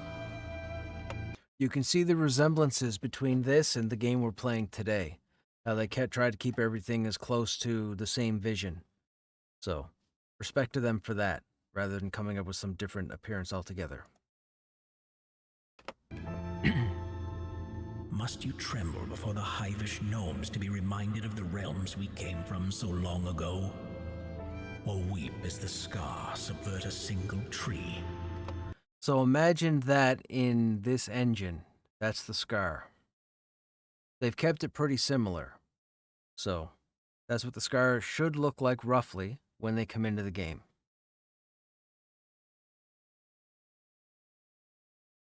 They look very scary. Ha ha ha ha ha ha ha ha. I didn't say it and I won't say it again. To know there are threats which may only be defeated here and now. Must you recite Avendia's speech of souls to be stirred as deeply to endure in every season? Wait a minute, what did he just say? Avendia? Who's Avendia? Something to do with Avendir? Hang on now. Recite Avendia's speech of souls to... Of Endia or Avendia? Hang on, I gotta listen to this. Avendia's speech...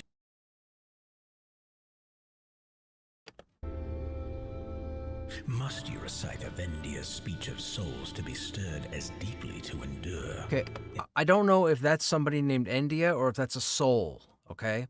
It sounds like he's saying Avendia or it could be of Endia. I don't know.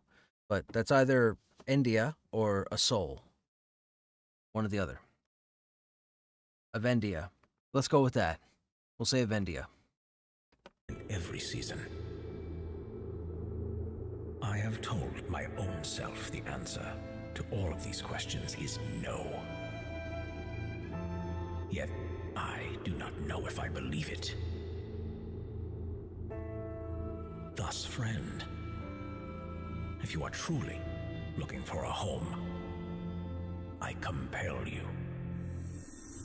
Go searching for it. I'm not gonna lie. That was awesome. I'm not gonna lie. That was awesome. That was almost a marketing campaign right there. Or a commercial.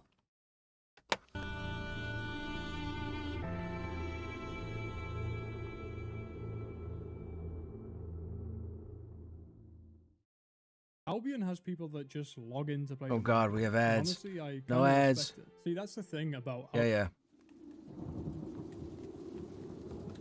Quick chat. What zone? Pop quiz.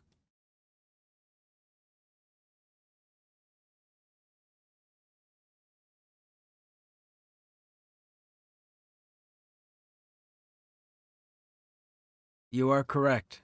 That's Wild's End, and that's the Geldasi ruins. And just so you guys know, these ruins here you can't get to. The Geldasi ruins are over here. These here were built by the giants. Remember I mentioned earlier when we were watching the previous that last video, they talked about the giants of whatever I can't remember their name right now, but this area was built by giants. The Geldasi ruins where the goblins are, that was built by giants. There are 2 bridges over there that were built by giants, but we don't know anything else about them. Now maybe this person tells us about them, I don't know. But giants existed in King's Reach. I thought we were going to get giants on Rainfall, but apparently they exist in King's Reach. Or at least at one point, they existed in King's Reach. There has never been nothing. When the thorns of Terminus press against your skin, it may not seem useful to remember the past. As you look the rose of this world in the eye, a natural beauty crowned in the splendor of her many peoples, you may think that only the blind could deny this all had a beginning. Sorry, Yezi, I just saw your message. You wonder what the level cap will be when the 3 continents are in? Level 50. 50's the end game. The talk used to be 60, but I think they settled on 50.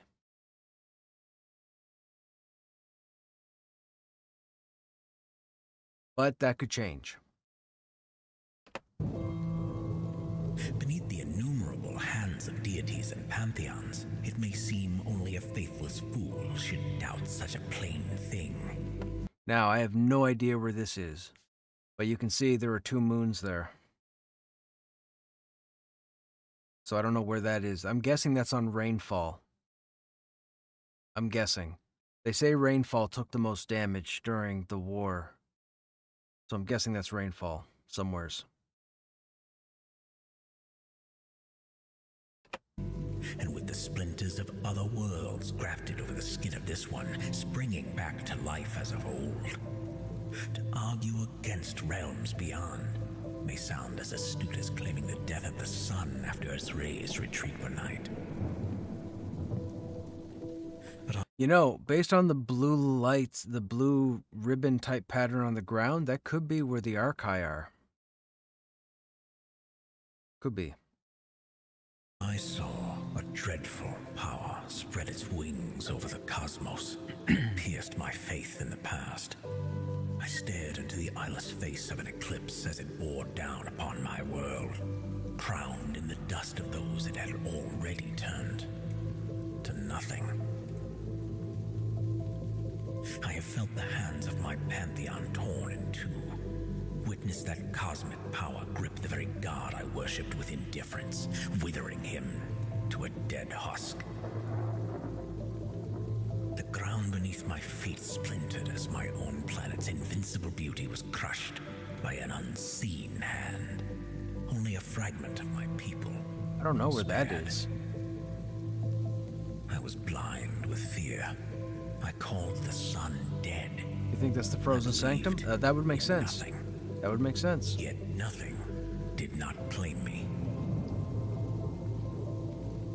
This world is filled with those it did not claim, preserved by an unseen hand, perhaps at great risk.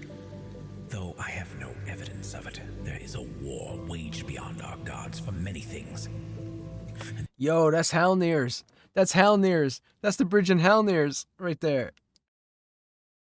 That's cool. Okay. This world is one of them.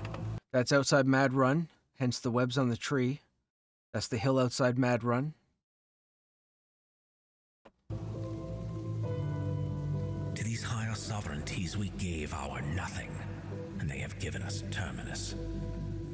Though lain in a bed of thorns, this world is a cradle of infant hope for we old orphans. This is our wild, delicate cosmos now. This is our undeserved inheritance, our humble crown. And we must exhaust ourselves knowing and discovering it, lose ourselves defending it from within. For there has never been nothing, nor will there ever be.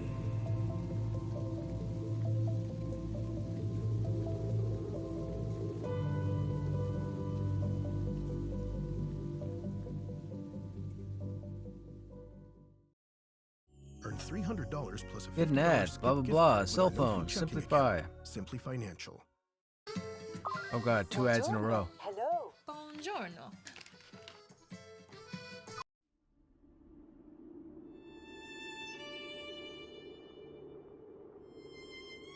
Login music. It is fitting the last of the Jinto race. Introduce the unprecedented events brought about by the collapse of their Pantheon, the tragically named Infinite Union. Samina, High Priest of the Infinite Union, never wavered in his clarity of what transpired, nor misconstrued that the most destructive force to ever stretch across Terminus descended from one of his own gods. This is a credit to his humble character, and many who shall never know it are indebted to the pained honesty of this departed servant, the last member of a people transfigured by mercy and sacrifice. The shorthand of this vast account would say that amidst the age of chaos, a force known as the Revenant rose like a flooding tide across Terminus. Led by the ravaging Lord, the Revenant host sought to exterminate the 6 races who were brought to the planet by a means still unknown. A power which outranks every god, or even Pantheon, a sleepy zoo of historians could name. Doomed to defeat, the sacred 6 races embraced a prophecy that warned them to but endure the many perils, and the darkness would be crushed. To this end, the 6 constructed 3 monolithic refuges called sanctums, barricading their hopes and races within. In the face of certain annihilation, aid of divine proportion did arrive. Fallout bunkers. That's what it is. The 3 fallout bunkers. That's what they created.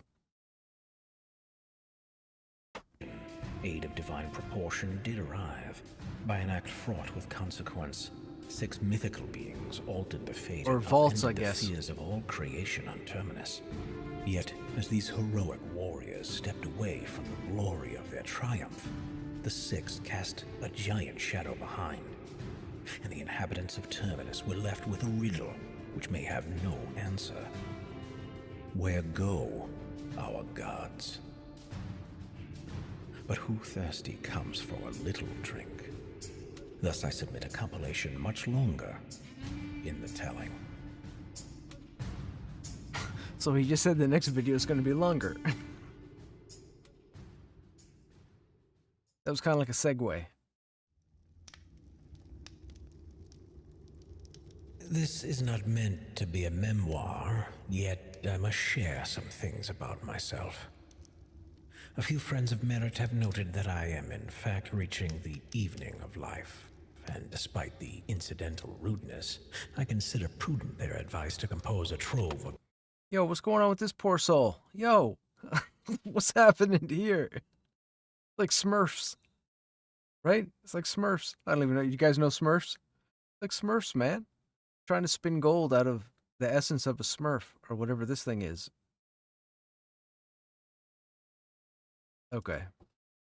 rudeness, I consider prudent their advice to compose a trove of missives directing the well-inclined. This could be the what was it? The Temple of the Mad Wizard or Mad Magician? What was it, Haley? Tower of the Mad Wizard? Or Tower of the Mad Magician? Tower. What is it? Tower of the. Shoot, that could be what this is. Reckless Magician. Thank you. Or Reckless Wizard. Tower of Reckless Wizard of the Reckless Wizard, right? Or Reckless Magician. No, it's probably Reckless Magician.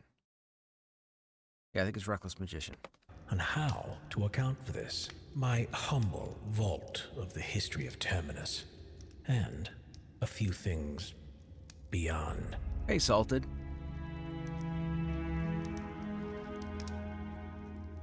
I have always begrudged the names draped over this office, for I consider myself not of repute, renown, or even regard.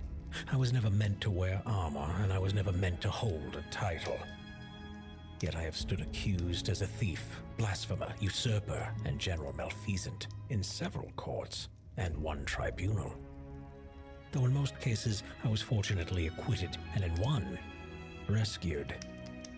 More than once, I've been approached by unprincipled men with offers to elevate my status by simply recording events more or less favorably. I gotta say real quick, as someone who's into narration and voiceover work, he's done a really nice job cleaning up his audio. That's you're not gonna get much better. That's pretty good. That's pretty good. I'm not hearing any artifacting at all. That's crazy. This video is about the keeper system they talked about. Not sure if they still plan on it. Well, let us find out. To wit, Festus of Highbrace is a fraud, at least in this day. In years past, I esteemed him a companion in the archival devotion, and a friend outside of it. Sadly, like too many, he has heard the clink of gold preferable to the rustle of pages, and spins his myths for a deplorable profit. I only say this to bid the reader warning if he or she should seek to combine our respective collections, and also to shame him. Okay, so he just said give the reader a warning. So he's reading as the scribe. So remember in the previous video, dude said that all that was left behind was the scribe's writings. This guy here is taking the role of the scribe. Didn't at one time Druid would heal better in the rain and better in other environment? Yes, they had talked about that. They talked about the Druid being a stronger healer depending on the weather. They also talked about classes manipulating the weather. I believe they talked about that being a thing as well at some point. They were going to allow classes to like bring snow, for example, or bring rain or whatnot. Will they still do it? I don't know, but yes, they've been on their streams when they did their streams and talked about that. To this end, I hardly allow myself to take any patronage, for I am a normal man, and fear even genuine kindness could unduly lighten the weight of truth, dulling my discernment. Oh, Salted is saying he believes that some Druid direct damage abilities are stronger when it's raining. So if you play a Druid, you might want to watch that. You might want to get out an AVP, cast one spell on 50 different mobs, wait for it to rain, and cast that spell again. Call Lightning? Okay, so if Druids have a spell called Call Lightning, or something with lightning in it, try using it when it's not raining, and then try using it when it's raining. Oh, it's in the Druid Mastery. Oh, gotcha. Okay. Oh, so they must have had it on the Druid before the Mastery window, and then they broke it off of the Druid to put it behind the Mastery window, just like they did with all the classes. That makes sense. Okay. Gotcha. There, we got that out of the way. My life has oft been under threat, more so by nobility, and less often by pilferers, yet I cannot permit misdeed affect my labor, any more than generosity. Setback is a ritual that attends true discovery, it seems. I've had 2 shops burned to the stones in the ground, 4 chests stolen, though one was entirely filled with dung-rubbed rocks, and another rigged with an ingenious trap of inflammatory sapwood and pitch, at considerable price with a considerable result. I have been hexed, cursed, haunted, hunted, whipped, expelled, excommunicated, imprisoned, and briefly enslaved, yet Terminus has always granted I linger in her company, and it is my fervent belief that some sovereign presence desires the guarding of all these precious things. Indeed, I believe myself preserved for this purpose. So what is my name, or rather, who am I?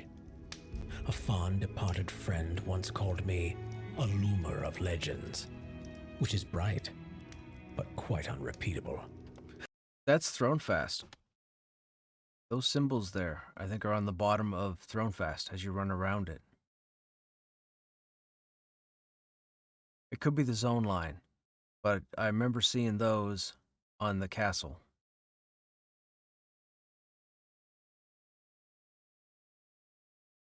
I think. The loomer rings like false gold, which is the worst kind. And although there are many hails from the arrays of tribes, clans, kingdoms, and so forth to which I gladly reply, none so fit the role as much the man. And that is why I meekly take the office of keeper, though just as quickly pray it endures beyond my keeping. For when I am finally deposited amongst the dead, this world will still require remembering.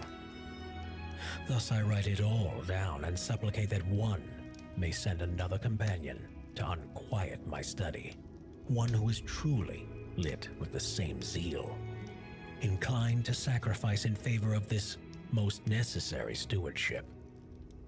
Sounds like he's talking about us. Yet, such persons are rarer than any precious stone. He's talking about us. Or spell.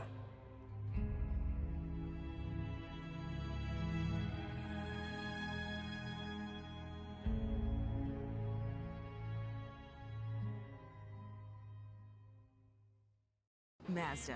Mazda. The safest new car brand by Consumer Reports.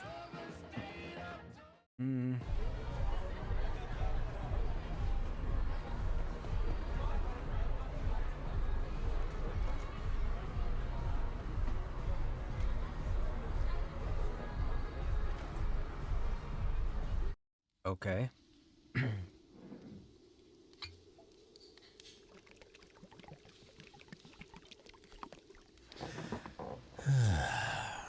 Let's see.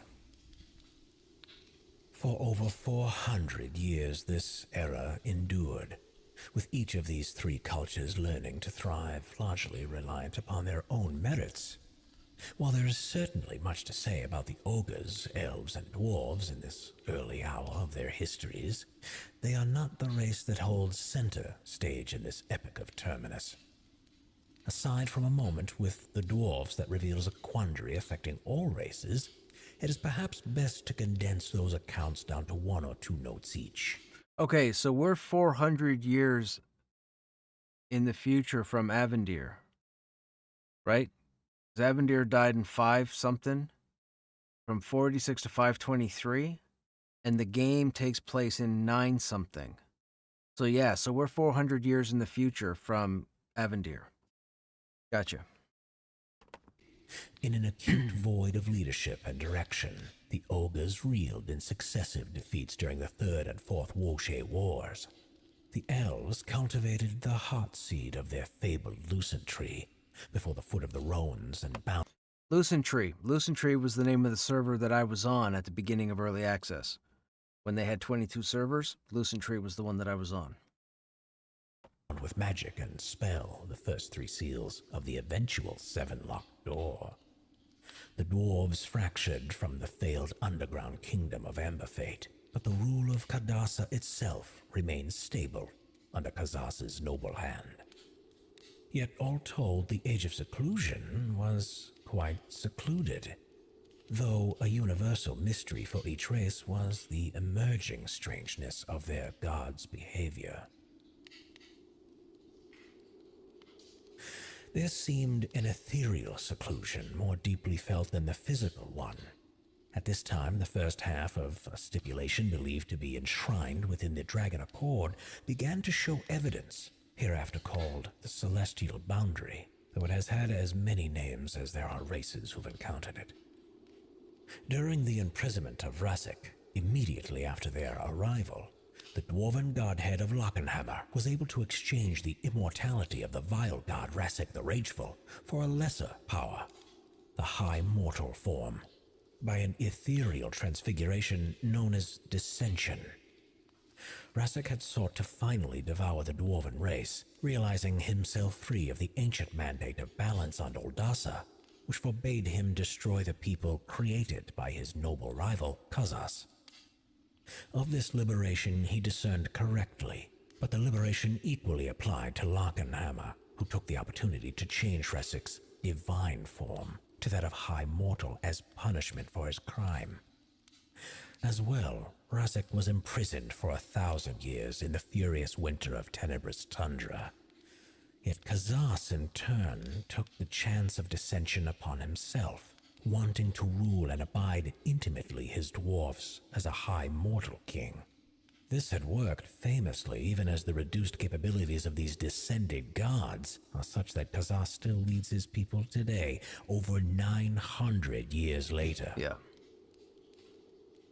Kazas understood the second half of the celestial boundary, namely, the boundary. When Roknilthamos brokered the Dragon Accord, he may have feared that his own power might, in some manner, be threatened by the new inhabitants of immortal persuasion. That is my own theory, for even the king of all dragonkind must know the paranoia of a tyrant. While he may not have been able to forbid they enter his realm, perhaps he bartered for a reduced ability for deities to engage with their devotees. Was this intended to eliminate the chance of a new god gaining enough influence in the mortal realm to threaten significant elements of dragonkind, chiefly Roknothamos himself? I consider such, but have no evidence. While accounts suggest this first iteration of the boundary was more relaxed than that of today, engagement by a divine being with a mortal was limited and at times ineffectual. Yet this well-intended barrier would become the doorway through which the ravaging lord himself would walk soon enough. In 450 IH, the third era of collisions began, critically starting with the aforementioned Jinto. At the time of the arrival, their infinite union was already crippled. The husband-king of the union, Ytero, had been exposed to a vast force of destructive power beyond even his control. And according to Samaina's complete confession, the immortal god began to suffer from his ethereal wounds like any common creature riddled with disease. Coupled with their sudden transference to Terminus, the bride queen of the union, Genavi, chose to descend her husband's body to that of a high mortal, in hopes that this would stay the supernatural death inside of him, knowing fully it would sever her from the touch of her beloved. Yet while his condition seemed to deteriorate even further, the once glorious and benevolent captain of the Infinite Union became a gross and twisted half-god, full of violent darkness. His gift of creation melded with the powers afforded to him by his encounter with Samaina's eyeless face of an eclipse. So this is a fair bit of the same information we heard in the previous video. There is more to this. There's a lot more to this individual's lore telling, but a lot of this information we heard 20 minutes ago. While feigning a deepening of the illness, he began to raise an army of warriors, twisted in his own malevolent form from members of the plentiful Jinto race he had so long loved and prospered.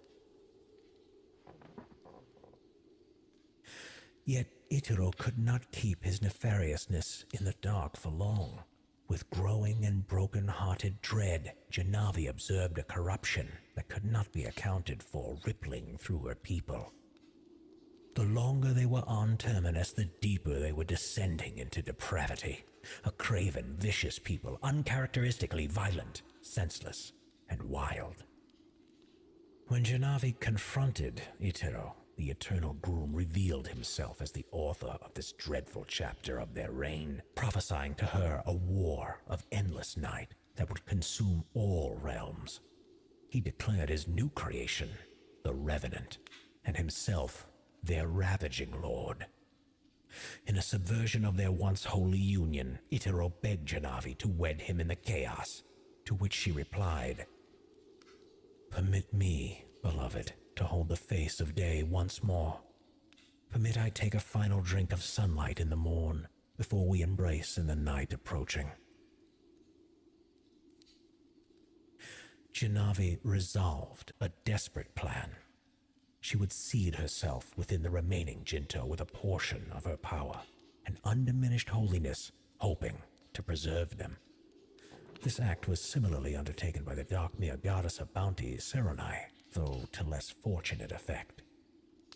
In the warmth of the next morning, Genavi sacrificed herself to imbue the few remaining undefiled Jinto with her power. Just real quick, Sirenai, Darkmere, isn't that, could that be one of the characters on the load screen? The I think there's a dark mirror on the load screen, right? Am I wrong? I'm pretty sure all the characters on the load screens in the game are marked individuals. Like the one that looks like the crow, the black mask, the female with the red hair. They're all significant NPCs that will probably be mentioned during this lore. I'm just trying to remember who they are. She wears a white veil.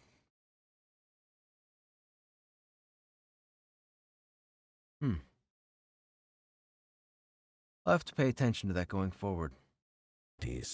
I know there's the orc, and I know there's the barbarian or the human with the red hair, and I know there's the whoever it is with the black plague bearer type mask with the big nose. He's significant. I think he's the ranger or something, right?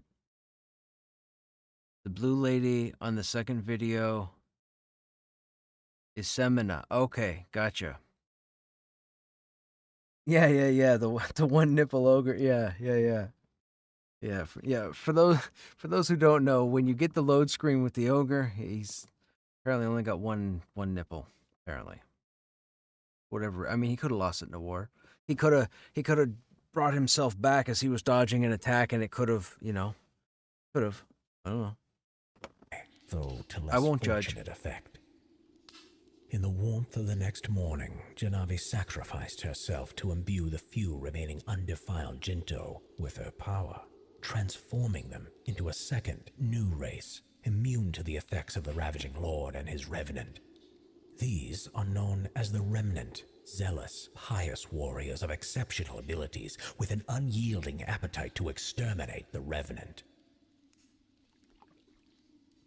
When Itaro glimpsed the light of Janavi's passing, said to be manifested in a bright array of swirling prismatic auroras that swelled across the skies and sent forth a sound that stretched across the entire planet, his howling shriek shook the land. Legend says a lone flicker of Janavi's sacrifice flew true and buried itself into the chest of the Ravaging Lord, his defenses stunned amidst his loss. But no evidence of this effort has endured. In a few dark days, the Revenant fell upon the Remnant, and the preamble of the Deicide War was underway. The virtues of Janavi with the Remnant granted them great victory in this early stage, for the Ravaging Lord had not yet recovered fully from his legitimate wounds, and was little of what he would become. His army was ferocious but reckless, without constant leadership, while the Remnant fought with one mind, no matter the rank. With small recourse, the Lord withdrew his forces from the region in 455, settling in a land far east, beneath Mount Hulthur in the realm of Greater Save. On nearby Olam's Hill, the Jinto set a careful watch, though they could not observe the works of the Revenant in the depths. So they've just mentioned 3 locations we don't have in the game yet. I'm guessing they're on different continents.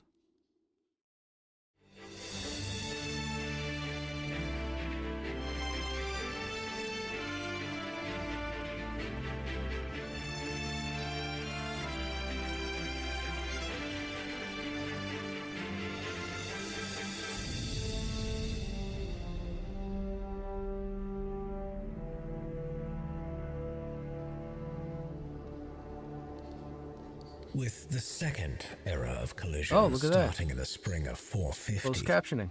the Age of Chaos officially began. Nearly on top of each other came the Mere of Isul, hereafter referred to as Dark Mere, near the Ogres of Broken Moor, in what would become the continent of Rainfall. Rainfall. And the Archai of Roa to the south, in the realm of White Thor, and nearest to the Dwarves and Kadasa. In what would become the first fruits of their peculiar, distant rivalry, both the Dark Mere and Archai lay claim to arriving prior to the other. Though it has never been dutifully determined, and let not either sway you it has. The following cursed frost winter of 459 saw the humans of Vastamith planted against the Rhone Mountains of Kingsreach, mercifully close to the elves and Fairthale. Which we don't have yet. These were altogether the Fairthale is being worked on, by the way. So original Sacred Six, though the title was some time in coming. In the doomful year of 470, the tremors of the Age of Chaos broke through the surface, plainly named the Year of Outbreak. The pregnant inertia of the approaching deicide war came full term when the Revenant erupted from the Scythe and overwhelmed the Jinto posted on Olam's Hill. This they renamed Bakarun, or Black Flame. Aside from the gross magnitude of their numbers, an attribute would come to define their reckless and relentless method of warfare. The despotic lord revealed a shrewd and devious act of cunning. For the pantheons of the foreign nations had evil members whose appetite for iniquity was starved by the celestial boundary. Having benefited from dissension himself, the Ravaging Lord set a unique card before the near-dormant immortals, enticing them to high mortal status in exchange for rule, ruin, and revenge. This recruitment seduced to his side a few fallen deities, most notably Osari, he who rages of the humans, and the dead heiress, Hythis Krevgail of the Archai. Hythis Krevgail. With these mortal but immensely powerful warlords infused into his newly formed and massive army, the Ravaging Lord turned his eye to Terminus at large. In the subsequent years, Kinosai and Lost Sidrith fell under their storm, while forces such as the Sidrith Vespers and the Earth Mages of the Majin Kai allied with the emerging military titan. But a strange fuel burned within the ruler of the Revenant, and as soon as his might was great enough to be divided, he broke it into 3 armies, one for each continent of the Sacred Six. Osari was to lead the assault on Kingsreach. Hythis Krevgail would attack out of the snows of Whitethaw, and the Ravaging Lord himself would strike upon Rainfall, though this was not yet its namesake. Yet neither the Remnant nor the Six had been idle during this time. In fact, the former had managed a deft campaign of sabotage and diversionary combat against their heinous brethren, most successfully in the critical year of 475. This served 2 ends of vital importance. First, the obvious benefit of forestalling the Revenant and frustrating their otherwise ravenous advance. But secondly, these tactics cast a fog over the delicate union that was forming at the insistence of the Remnant and between the Six. At the summit on Vesu, a mist-soaked island in the midst of 2 converging oceans that nearly disappears for months at a time, the breath of consequence behind the Revenant threat was unfolded to the leadership of each attending race. It was from this historic council that the decision to undertake the Sanctum Edict was made. For the Jinto carried these many years a belief that Itero's power and vision were so great, he would indeed turn the world to darkness as he had prophesied. But before her sacrifice, the patient divination of Janavi had peered even farther beyond his furious gaze and perceived a moment in the midnight of despair, when the flooding tide of battle would break beneath the sons of Terminus. This cryptic impartation was not at first enough to bring the Six into one accord, but after days of fervent deliberations, each member planted the herald of their people in the crimson sands of Vesu, swearing fealty against the Revenant until the tide consumes or the suns avail. Therefore, did each pairing begin immediate preparations. The burning sanctum would be constructed in the petrified forest of Kelkalar. The silent sanctum nestled behind a natural choke point, the mountain Roans. The frozen sanctum buried in the storm drifts of tenebrous tundra.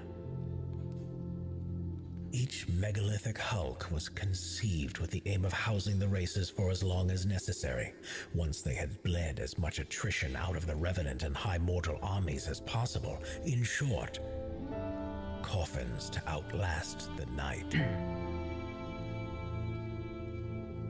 Thus, in 481, the Deicide War, or War of Gods, came of age on Terminus. After years of smaller conflicts that felled countless nations, cities, and peoples, some forcibly joined with the Revenant, others devoured into extinction. The direct assaults on the 3 continents of the 6 officially consummated in total war.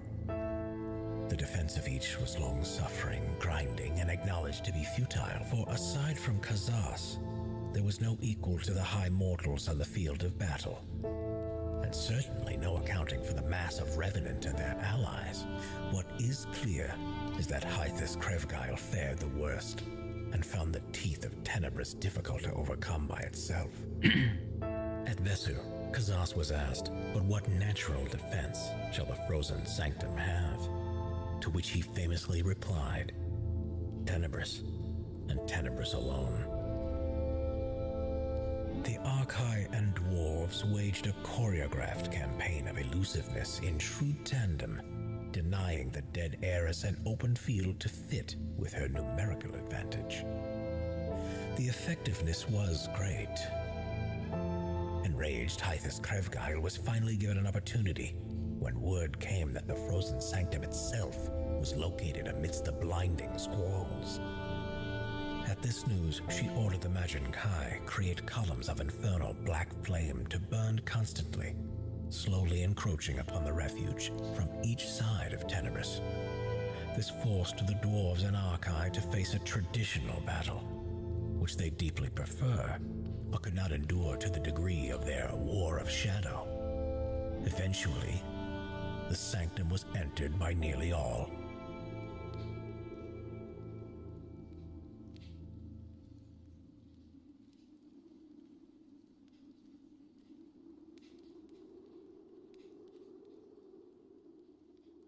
And ads. Because it's been a couple minutes. Yeah, of course.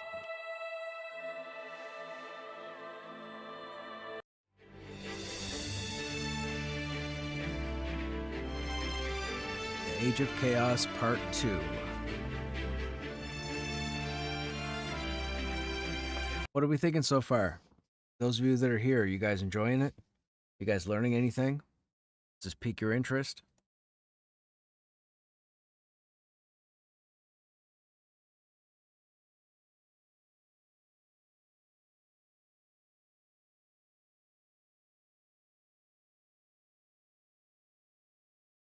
Lore's pretty good, man. Lore's pretty good. There's a lot of it. There's a lot of lore. They wrote out a lot, which is actually pretty cool. You find it interesting? Right on, Jin.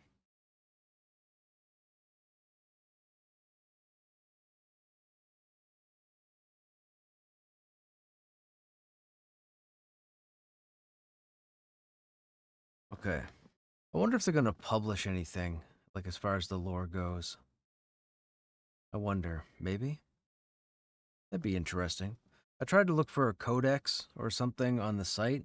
Couldn't find it. I found bits and pieces of information tied to the world and the races, but nothing like what they're talking about. Oh, they had it on the website but took it off? That makes sense. You got a nice nap? Right on, Zish. Okay, let's get back into part 2. Or let's start part 2. Whatever, part 2.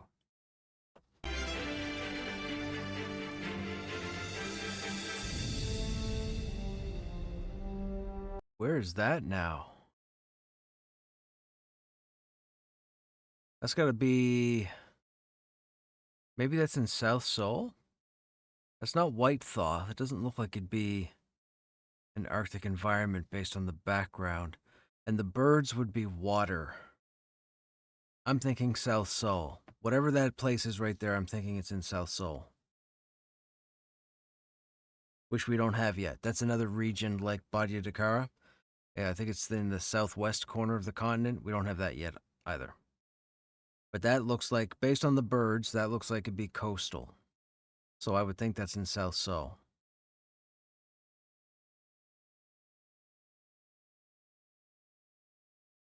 Also, these knights look vastly different holding the banners. They've got like a pointed helm structure that we haven't seen yet, and these domes we haven't seen.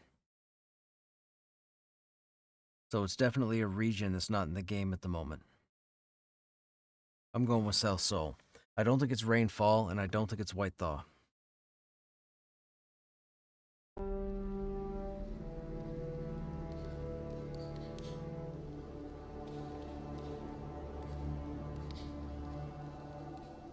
King's Reach did not fare as well. The island. King's Reach is where we are right now in game. That's King's Reach. I know I said it earlier, but I'll keep saying it for anybody who's just joined in. But King's Reach is where we're playing right now.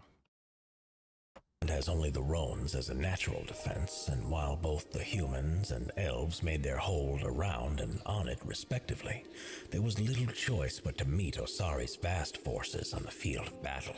So they just referenced there that only humans and elves are supposed to be on King's Reach. So Darkmere, ogres, and dwarves will be moved off to wherever they're supposed to, their respective continents once they're in game.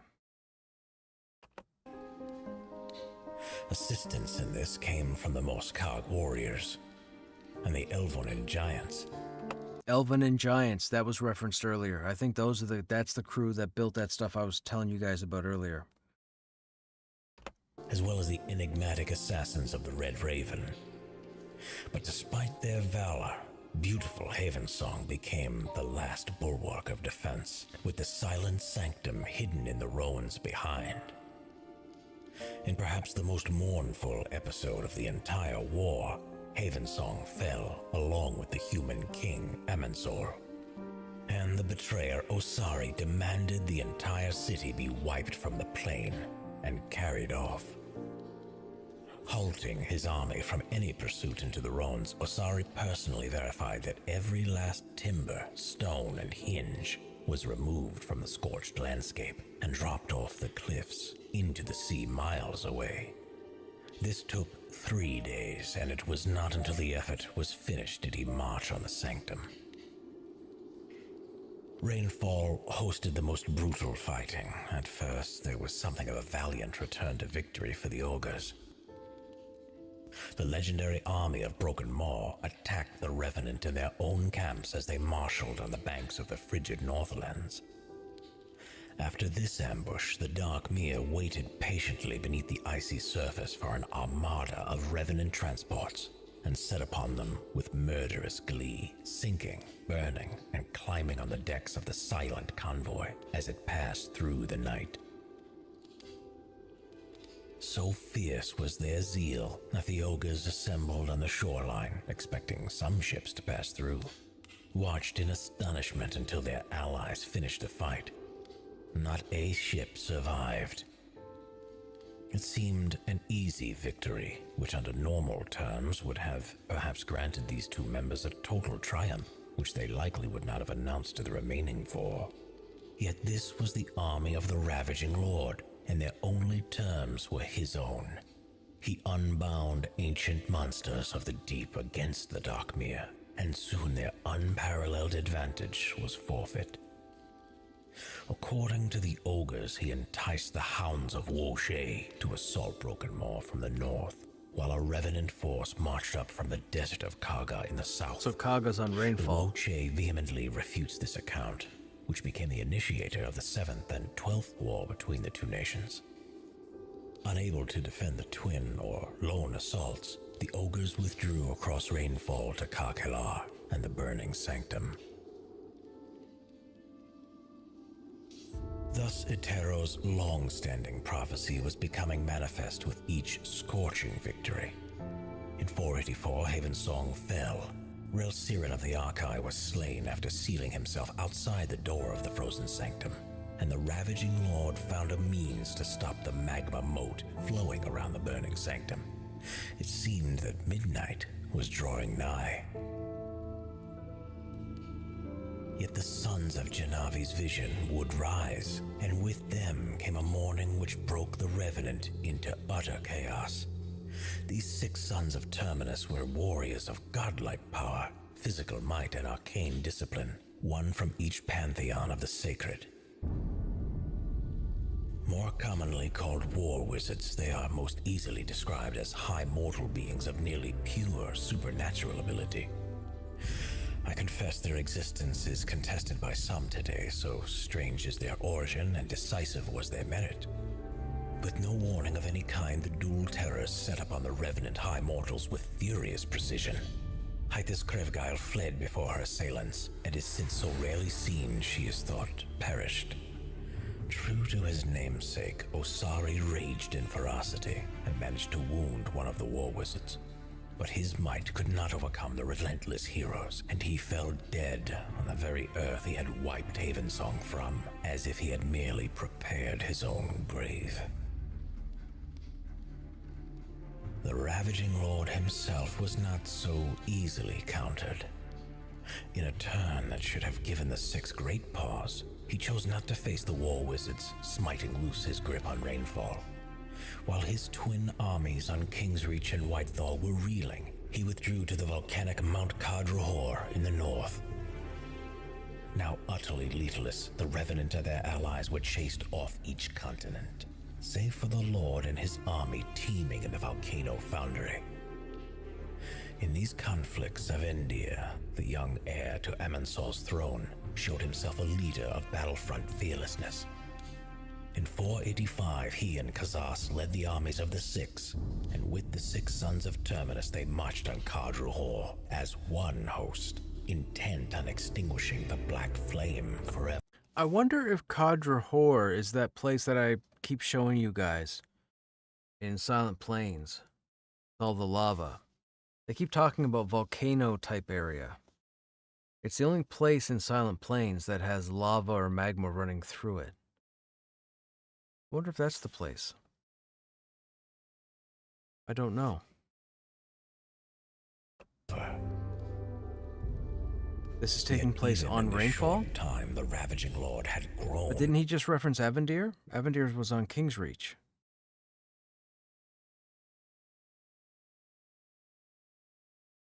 Wait, am I wrong? Was that not Avendir?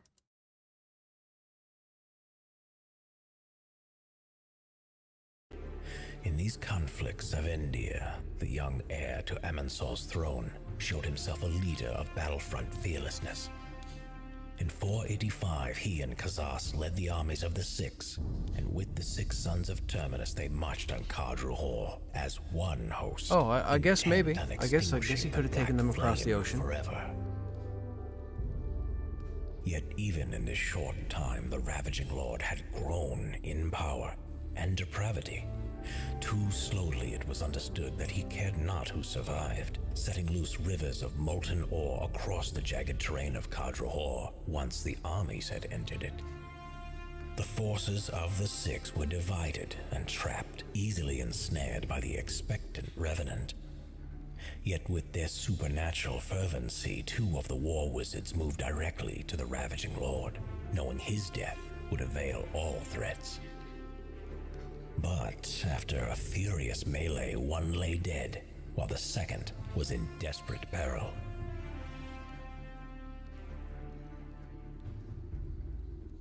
Yet these were not all the mighty warriors to arrive on that day of days.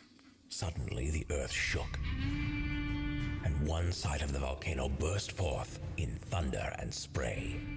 Out from the rupture flew Rai Kafiros, the rain-born dragon, whose dominion was over this very continent. Rainfall. Setting herself between the Ravaging Lord and the sun, she clutched the pillar Ka that towered in the middle of the battlefield and roared a declaration. Rika Firos blew thick flames over the two armies without regard for division. Her fury was awesome, yet before she could face either warrior, the ravaging king made his final move. With every malevolent fiber of strength, he impaled the head of the beast upon the pillar Ka, even as she loosed billows of fire. This moment was only surpassed by the next, to which I relent my narration in favor of an actual witness, the human signal bearer, Marthos Bosomir. After this, an even more deafening roar erupted, shaking the foundations of the planet and silencing the entire war on all of its lingering fronts. In this quiet, only the immeasurable wings of yet one more beast were heard as they dipped below the ceiling of clouds that hazed over the battlefield, miles above us. This was the Dragon King, Rok-Nilthamos. In a flash, his monstrous head pierced the clouds of storm and ash. He crushed the ravaging lord in his mouth, but gently enough to flip his pierced body into the air, incinerating it with a blast of molten flame. Rok-Nilthamos lifted his wings but once, then the entire veil of cloud dispersed. His size was peerless, yet his form and color were majestic beyond compare. I knew him to be the king of beasts, but there I saw it. His claws dug into the peaks of the mountain range, and it dawned with clarity that he was about to act further. Even as our armies attempted to flee, the Dragon King drew in a massive breath to scorch all he surveyed in flame. Yet there was a crack and roll of thunder across the sky. A small glint catches in the pool of Rok-Nilthamos' eye, and the colossal dragon hesitates. Faster than his lid can blink, a creature like no other I had seen, though small in comparison, with one hand closed over the mouth of the Dragon King. There was a howling from one corner of the battlefield, but I could not tear my eye away from the sight above. Hovering thousands of feet in the air, it speaks. Blood for blood, King. There is no breach. Okay, all right, voice The Dragon modifier. King's growl reverberated as he replied in kind. Blood for grace, emissary. Yet, in the future, there will only be blood. Drawing the clouds over his ascent, Rok-Nilthamos soared into the skies, cast one shadow over all the scattered armies, and forever disappeared. The creature that stopped his anger and saved us all was never seen again. Such was the end of the Deicide War.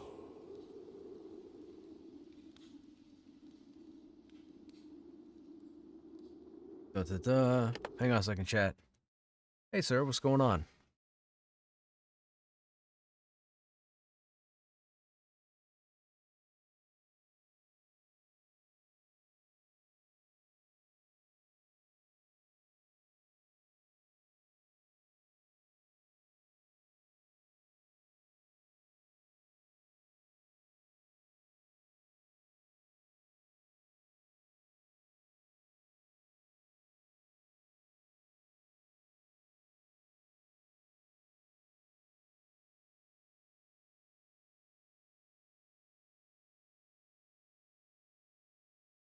I am doing a lore thing. There's a series. So Pantheon has a lot of lore, and there's a couple of creators out there that made uh, quite a few videos on the different aspects of the history of the world for the game. So we've just been going through. It's been pretty awesome so far, but it's teaching us about a couple of the battles that shaped the landscape to what we play in now. Talks about the different races, people of note. Um, we're on video. I think we're on like video 7 in this series, and I think there's like 30 videos. They're all varying sizes, but it's going through like all the races, the locations, and pretty much the history that leads up to where Pantheon is now if you start a character. That's it. I decided to do something different this evening.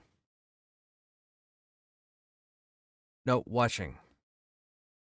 There were a series of videos that were made about 10 years ago when the game was first brought to the internet, when people first found out about the game.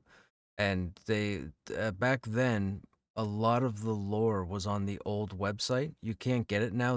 They took it down, I think before, I'm guessing before early access, but they've removed all the lore that was on the old website. But this individual had already made a series of videos prior to that through YouTube. So I decided tonight was going to be a night where we start a series of streams where we go through all the lore. It might only take 1 or 2 streams, so I'll do tonight and then probably next Friday. And that should probably tie up everything, I think. But that's about it.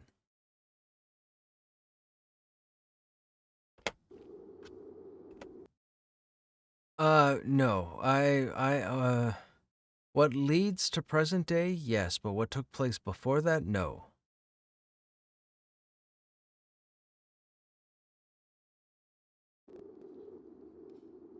There's quite a lot of it. The big brand sale is on now at Sport Check, online and in Oh, store go to until Sport Check, August chat. 12th. Buy some stuff. Give And me then what play I want. chess. It's so hot, hot. I'm gonna get Do you wanna man. start over? You can't get DMC aid for ads, right? I don't think so. Sit with me. I wish to revive the tale of the twin-head god. Known as Krushnek, Twin Head God. Keeper's Tale, Episode 7, Part 1.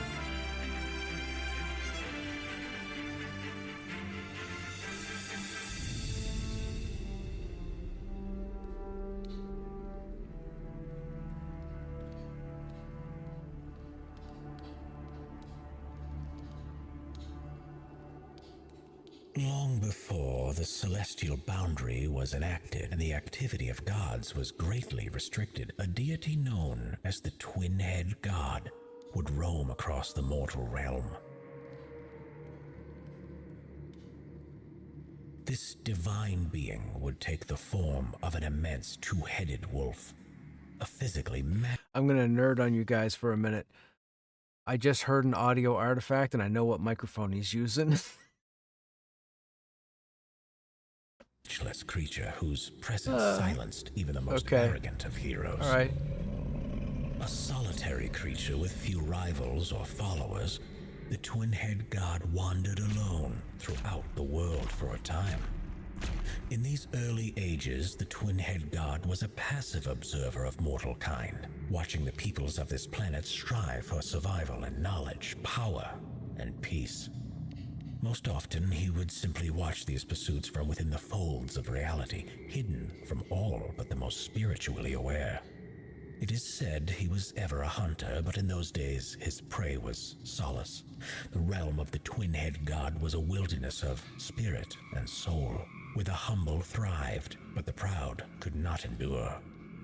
Here he would commune with the mortals who found the door to his wilderness, teaching them the hidden paths of wisdom that exist in their world, and also how to survive in his. Yet the peoples of the mortal realm would eventually lose their zeal for rigorous contemplative disciplines. Their kingdoms found purpose by pursuing war and wealth instead of wisdom or worship. This is the one you Over like time, on the ancient Bullshit. pathways of knowledge were forgotten, along with the way to the wilderness of the twin-head god. Most of the few mortals who did access the wilderness brought with themselves anguish and fury, seeking his hidden wisdoms as if they were weapons to be forged. Their spirits were stricken with a lust for power, and soon the wilderness that had stripped so many bare in refinement was itself being stripped of purpose. The home of the twin-head god became a cauldron of chaos. Transformation came as well to the twin-head god himself, yet it came with great schism. A desire to wield greater influence in the mortal realm grew in both heads, though their aims could not have been more divergent. At this time, each took their own name, the left being called Lycus, or Steward to the Seeker. The right became known as Noct, the Knight of Wilderness. With each passing year, the two grew more distinct in personality and thought, and the twin-head god became divided within himself. Lycus was sympathetic to the needs of those who sought his wilderness out of sincere desire. Thus, he became a safe haven for sojourners of the soul. However, Noct was not equally yoked. His mind had deteriorated into that of a half-god of mayhem, his furious vengeance aging into an insatiable desire for destruction. We're talking about the two names here, Lycus and Nocte. Nocte is typically night. In Eastern Plains, you have the Lycandrel and you have the Night Wolf. Just saying. Two different factions, same species, and they're wolves. Lycandrel and Night Wolf. He too found satisfaction by leading mortal kind, though as a deceiver who tricked individuals and snared entire nations to their doom. He moved their leaders like pawns towards war, driving otherwise healthy kingdoms into ruin. Sacrifices of appeasement meant no more to Noct than swarms of flies gathering around his clawed feet. And when the fighting finally ceased, Noct would join in devouring the bodies of the dead that lay frozen on the fields of battle. This was the capstone of his fury, as those souls would spend their next life in tormented churning in the stomach of his immortal body. Though Lycus shared a body with Noct, he dreamed of a different fate for mortal kind. He believed mortals could still find the ancient pathways of knowledge and thrive, and to that end he crafted a plan in secret. For when Noct devoured the dead armies of mortals, he would fall into a deep sleep, lasting for days or even weeks. In this window of time, Lycus would scour the afflicted world, searching for those he had communed with in the wilderness. Throughout the globe he found them and requested they journey to a summit at his mountain called Shadir. He whispered to them the first step of his plan. When Noct next slumbered, he would call for them with a great howl. They were to keep their ears open, for it would echo from Shadir and ripple across the planet. Then quickly they must fly to the mountain Shadir, for Noct would not rest forever. Nearly all of those he encountered agreed to the task, and thus they waited for his howl. Lycus unleashed his great howl at Noct's next slumber.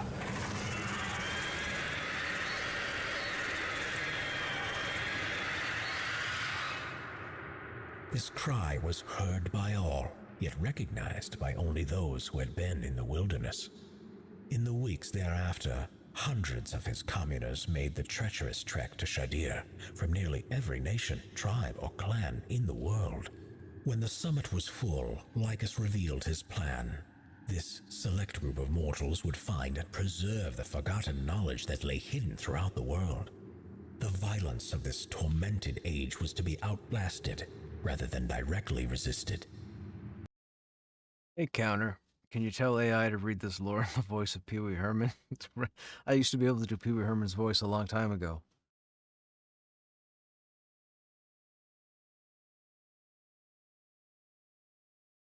Anywho. By these hidden wisdoms, they would survive, and along with them, his wilderness would be restored. But no more would he confess to them. To accomplish this task, Lycus would give each of them a portion of his power, called the Soul of the Wilderness. Each would be given the ability to transform their mortal bodies into that of a great wolf, a figure of strength and speed unlike they had ever known. With this ability, their journeys would be swifter than horses, their endurance like birds of prey, and their senses more keen than the primal wolf itself. Their lifespan would be greatly increased so they might gain the deepest understanding mortals could hope for. Along with these gifts, they were given a measured ferocity. This is a tool to be used for defending and not aggression. For Lycus knew the ancient secrets of this world would not be so easily found, nor acquired without great cost. These mortals he would call the Lycandra, Ah, hey, his hey, children, hey, and hey. he began to speak his language of magic over them in a fervent trance. Yet as Lyca spoke the transformative tongue over the Lycandrel, a low thrum was heard in their ears. While dismissible at first, the sound grew until it shook the mountain Shadir and quaked through the Lycandrel, knocking many to the ground. Along with its tumult, some of the Lycandrel began to exhibit horrifying traits. As if overcome with madness, they began attacking their transformed brethren with abandon, tearing into them with naked ferocity.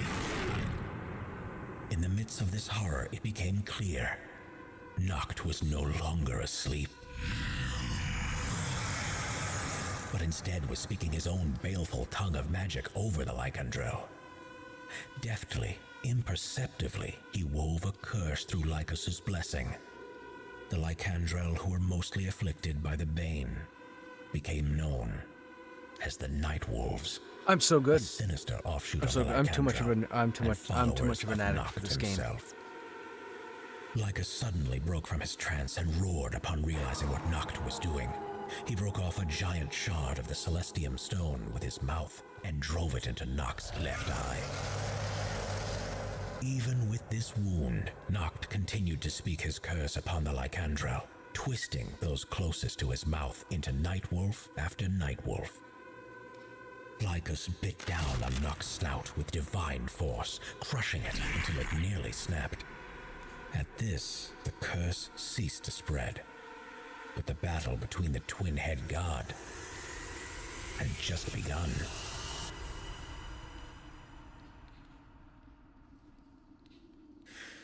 In the years after its conclusion, which some say lasted several months, depictions of the twin-head god changed from that of a two-headed wolf to a wolf with only one head, yet with 4 eyes. One of those eyes, oft depicted red or bleeding. In the wake of the war between their god, both the Lycandrel and the Nightwolves scattered. There would be no binding together as one, no unified host hunting down the ancient pathways of wisdom. I mean, they didn't really go too far. I'm pretty sure you can run from one Night Wolf to one Lycandrel in about 4 minutes. Lycus's dream was crushed, along with his mountain.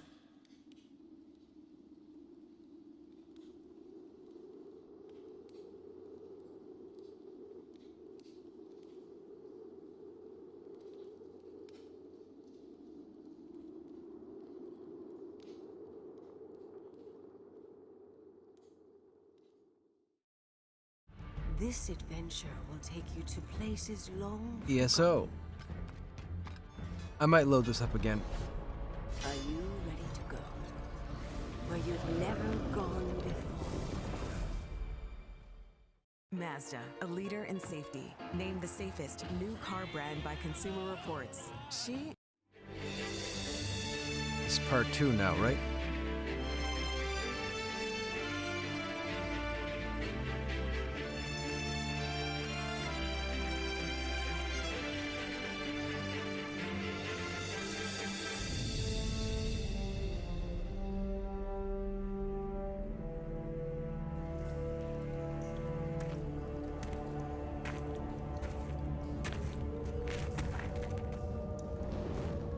Today, Lycandrel, Nightwolves, and the subsequent less intelligent werewolf have all similarly poor reputation amongst most people groups.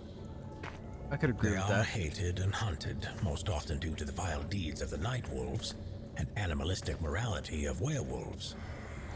Yet the hardness of Lycandrel hearts towards common mortals has not given fearful outsiders a reason to treat each lineage of lycanthrope as distinct from one another. A wolf is a wolf. That's interesting. Do you think maybe they plan on making the Lycandrel friendly? Maybe? Maybe they have a faction you can work on and actually unlock quests? Maybe? I don't know. Maybe. This has created a survivalist mindset in all lycanthrope, which suits their reclusive preferences and has kept lycandral encounters to a minimum. Yet the peoples of Terminus rarely abide even the most passive of threats. Nightwolves are truly ghastly creatures with no regard for an innocent life. Werewolves who cannot transform on demand as lycandral or nightwolves are nonetheless ruthless, impulsive predators. That would be crazy, Snaps. Become a werewolf?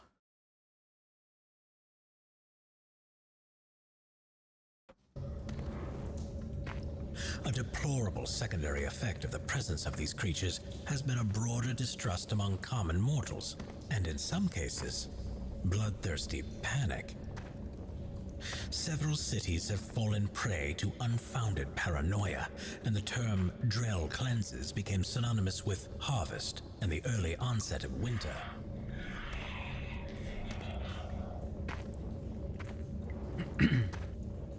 Here, the mania that can attend myth-making is on full display, as lycandral are often blamed for everything from poor crops to an early frost. They are often accused of carrying diseases and spreading cursed blood, which has some merit perhaps.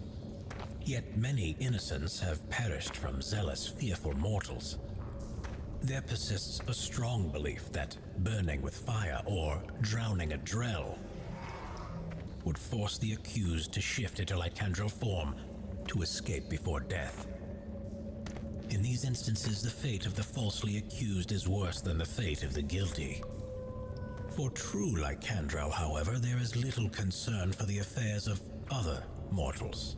And though it would seem that Lycus's dream was dealt a death blow at Shadir, then utterly buried by the celestial boundary, there is evidence that his wilderness yet walks within the living. Some clans of lycandral still cling to the ancient calling of the twin-head god, protecting and persevering the ancient wisdoms of Terminus with fervent dedication. This is most readily witnessed in the far northern clan of the Olfednari of Frosha Nocta, who have taken up the mantle for centuries. Where are they at? Their culture is based around recovery and study, prizing the Frosha solace that the Nocta. twin-head god once lived for, and maximizing their exceptional lifespans.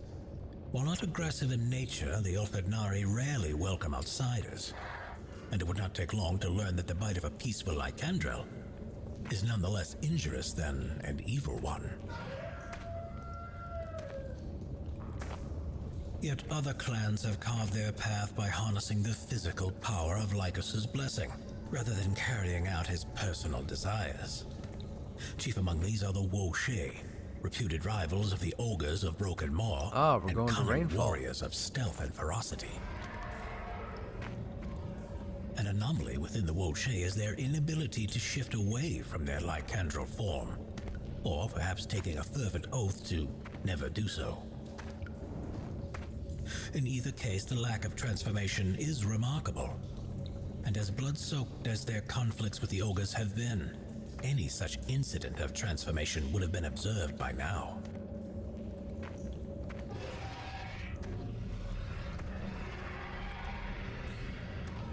As for night wolves, there are mercifully few evidences of their malevolent kind grouping together for long stretches of time.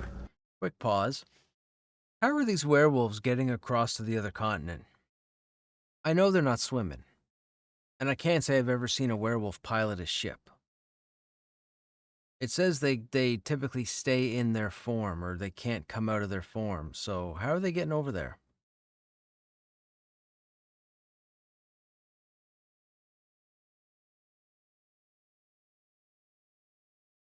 Not entirely sure. Yeah, but isn't that what they're talking about? They're talking about the Wo-Shay over on Rainfall with the ogres. So how did they get over there if they were in wolf form on King's Reach?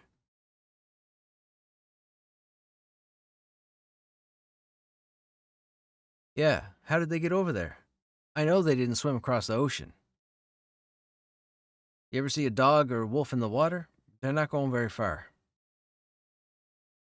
Interesting. How did they get over there? I don't know. Most of these native accords are short-lived and mutually destructive, though a handful of night wolves did align with the Revenant for a time.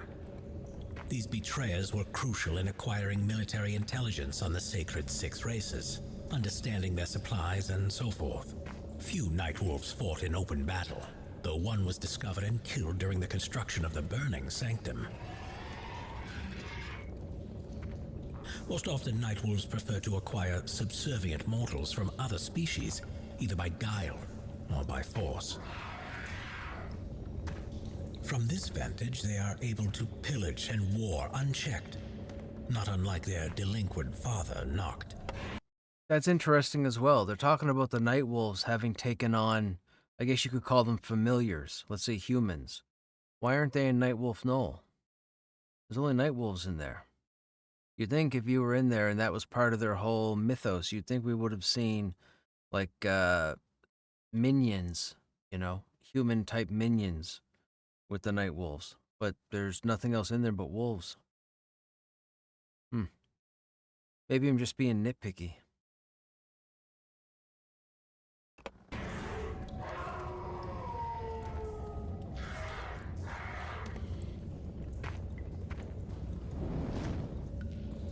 Werewolves, however, do prefer to stay in packs.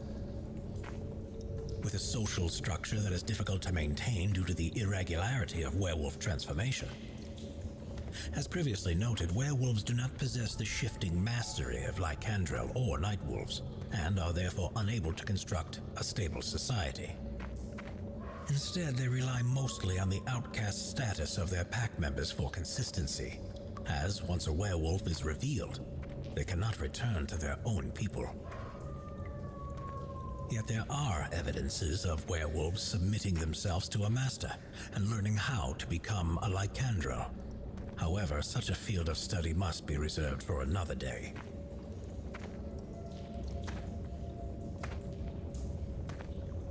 Despite their homogeneous reputation, lycandrel of modernity come in many forms. You think, Haley? Maybe. That could be how they get over there. For his children, while others have attained a more fulfilled version of that dream. They may be stable and enduring, perhaps even noble. I mean, when you think about it, Eastern Plains is right next door to Silent Plains, and Silent Plains is the port of Raloon, so could very well be that a very long time ago, they had their slaves take them across, I guess. I guess that could be something. Yet most wrestle with an inability to trust outsiders, their own kind, or even themselves. They carry the burden of the wilderness in their soul, but ache from their inability to access Lycus himself. Perhaps this fate will one day be altered and the burden lifted by the twin gods appearing. Until that day, the might of the Lycandrel dwells within the hidden places of Terminus, persevering like the echo of Lycus's great howl.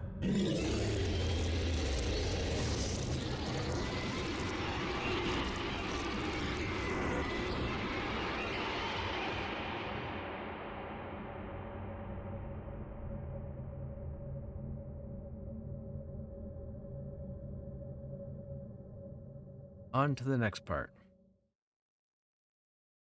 Your class is $40 in this economy. Actually, one thing I'll do real quick. Banking with CIBC Smart Start. In this economy. Yep. In this economy.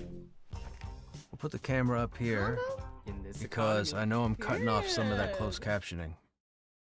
On now for a limited time. Save on 5G subscription plans. If they were friendly at one time, they may have gotten a wizard or druid port. Quite possibly. You are First, correct. I must preface this final entry in the history of Terminus with my own confession. For I have not included everything I have found of the mysteries of Terminus upon these pages, nor have I transcribed everything that I believe to be true. If I find my ink wanders into dangerous speculation, I discard the page. But there is much wandering ink on the canvas of Terminus, So I'm guessing this is going to be the last video based off of the lore that they've been talking about, and he's probably going to move into the different classes now, or different parts of the world. And though dangerous, it may just turn out to be true.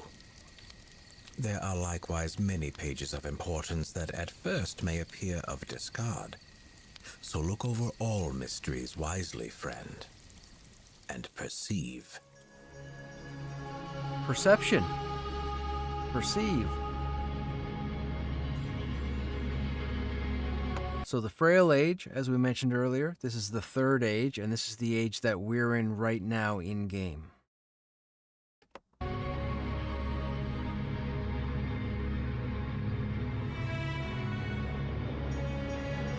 Wow, where's that?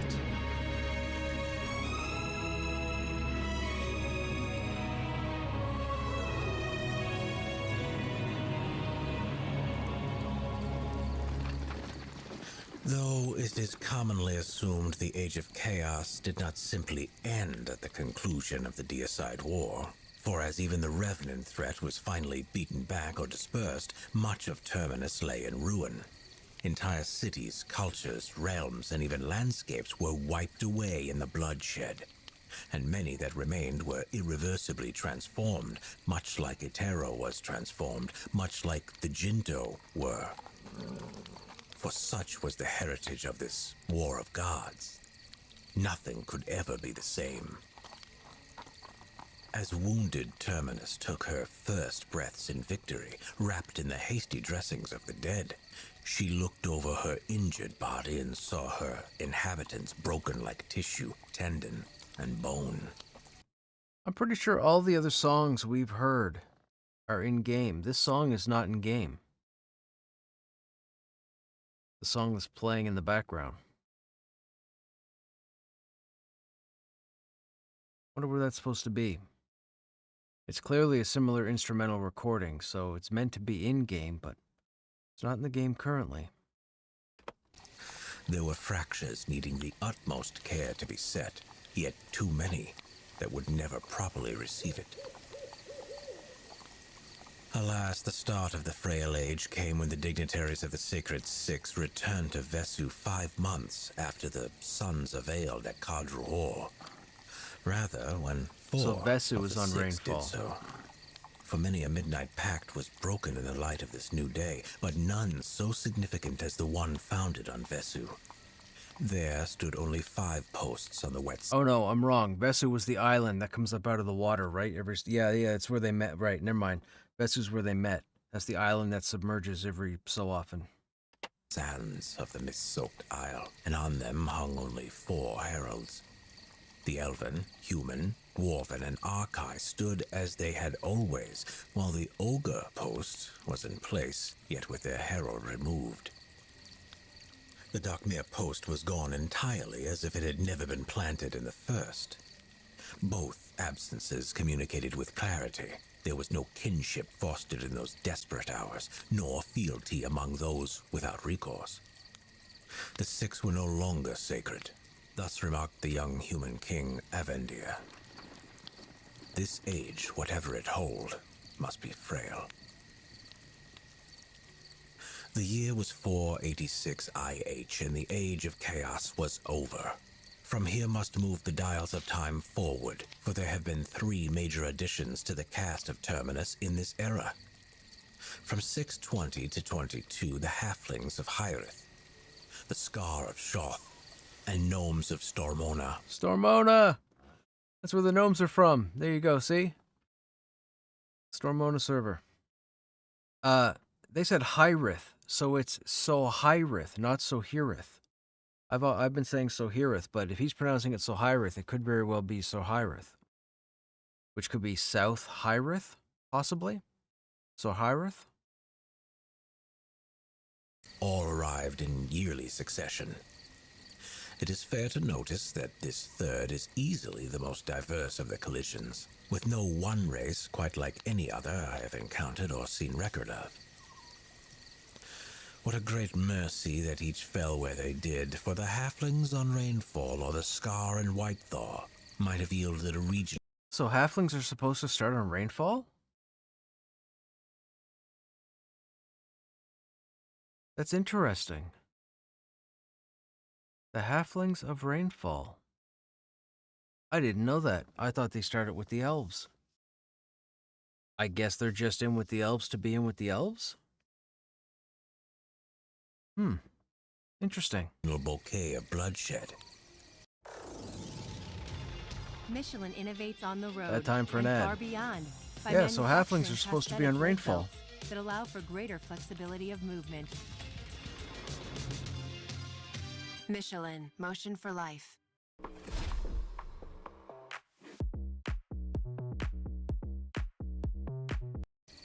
As for the gnomes, I say they could have been plotted anywhere and lived indifferent of it. They're on White Thought. Though I suppose the Scar did start a war almost immediately upon their arrival, and then the another Scar civil and the one. Archive. For they landed in a wooded spot that bordered the lands of a people known as the Kogans. These are an offshoot of the Kaga-sans orphan race who split from their desert brethren in 568, and yes, the Kogans do not reside in Kaga-san. That's funny, Haley. I misheard? What did I mishear? Oh, the Hyrith? Or if they made Halfling City at ground level, not so Hyrith. Right. The orphans do. The Scar collision is believed to be the most violent, a foretaste of what they would bring culturally to the region.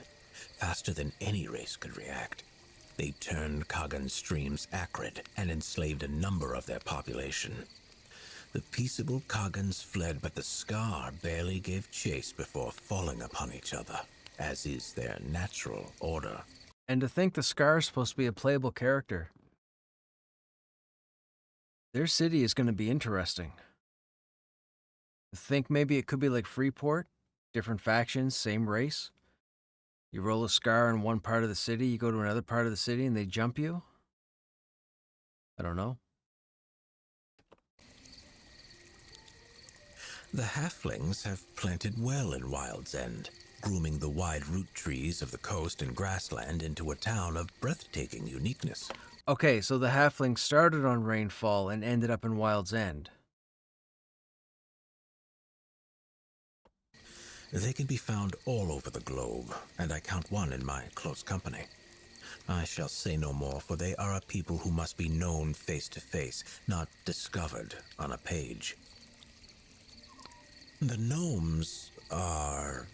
I say the gnomes are what they are. It feels strange to write that they have dwelt on Terminus for over 250 years, when so little can be shared about them. The myths would pack my vault. The truth would fit in a he said jar. if the halflings. For 50 years, their floating skyhold remained shut like a sanctum, heeding no hails from Kazas Yeah, I guess or I did even a miss here. night I didn't visit hear from the F. Talnassus, the snow dragon. But the persistence of the Archai eventually brokered a dialogue of sorts. Now they... But it said they landed in Wild's End. They didn't say they started in Wild's End. So they had to come from someplace else.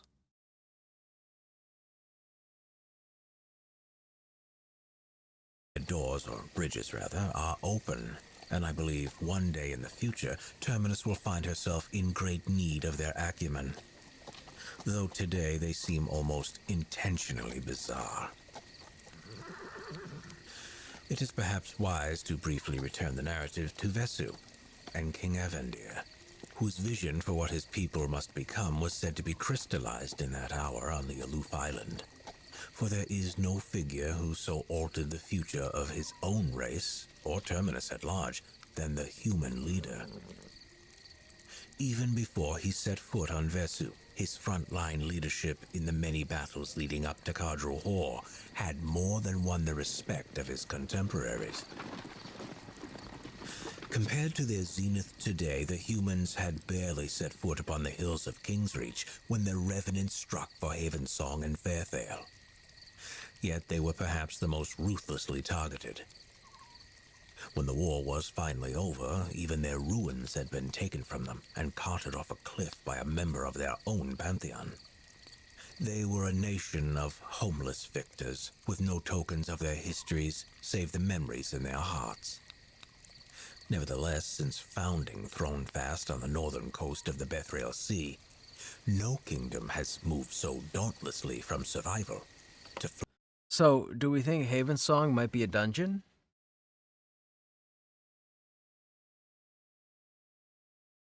That would make sense, right? If the city was tossed into the ocean, maybe it's a dungeon? Instead of just a pile of rubble?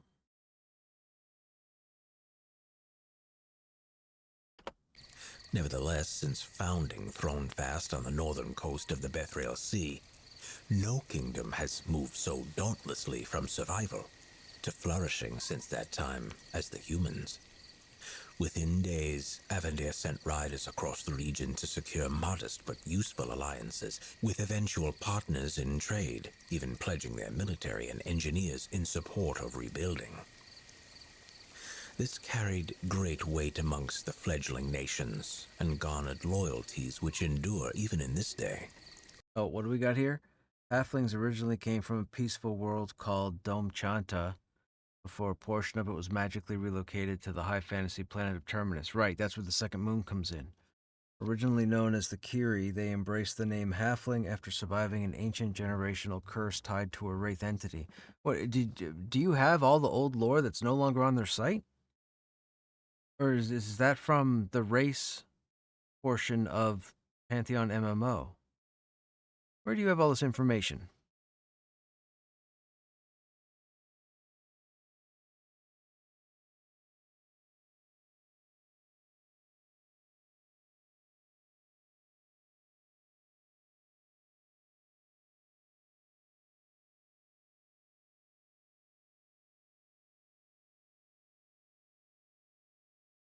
Did you like copy and paste everything before they took it down? I should have done that.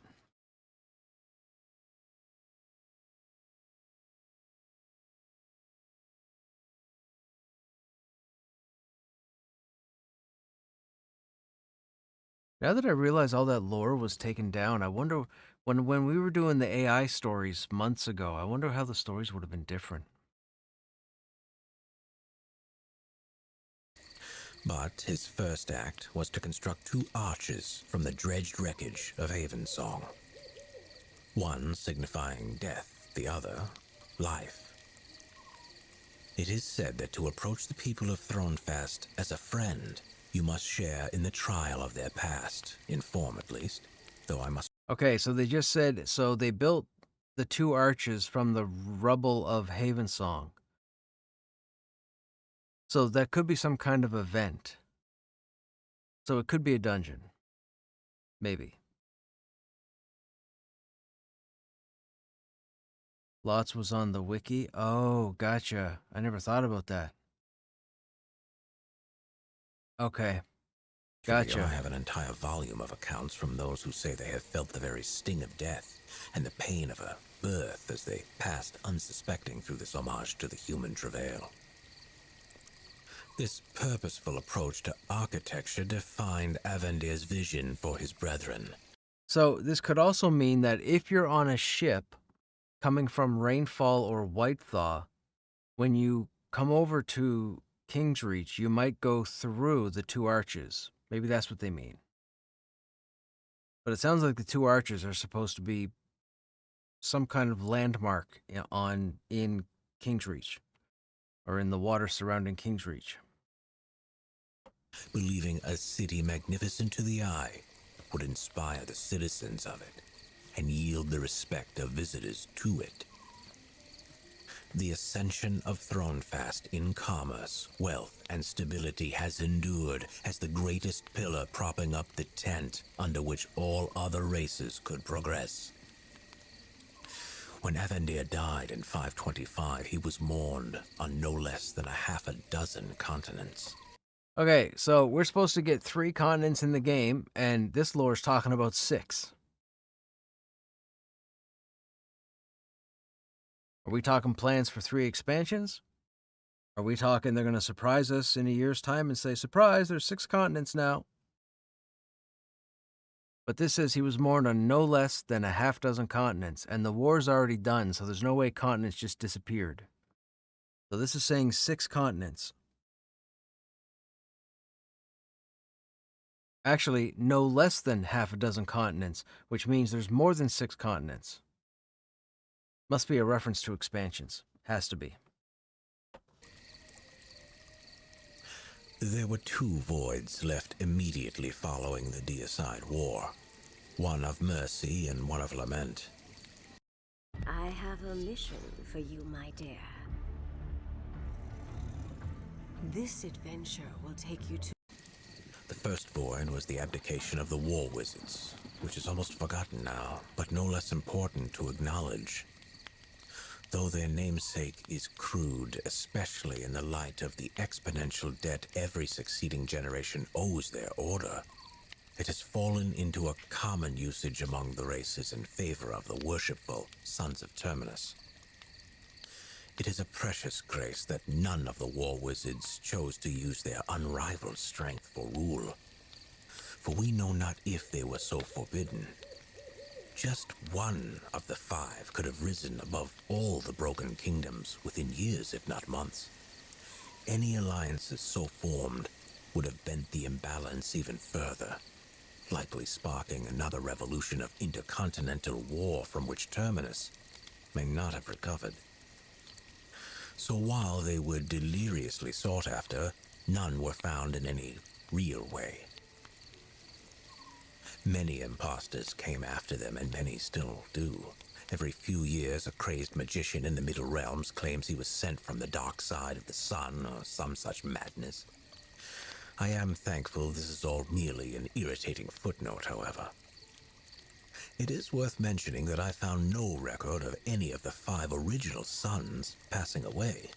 Perhaps they still endure, simply not among us.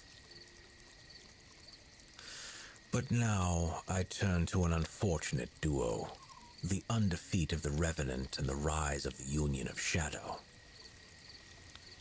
As for the Revenant, there was no force great enough to exterminate them completely.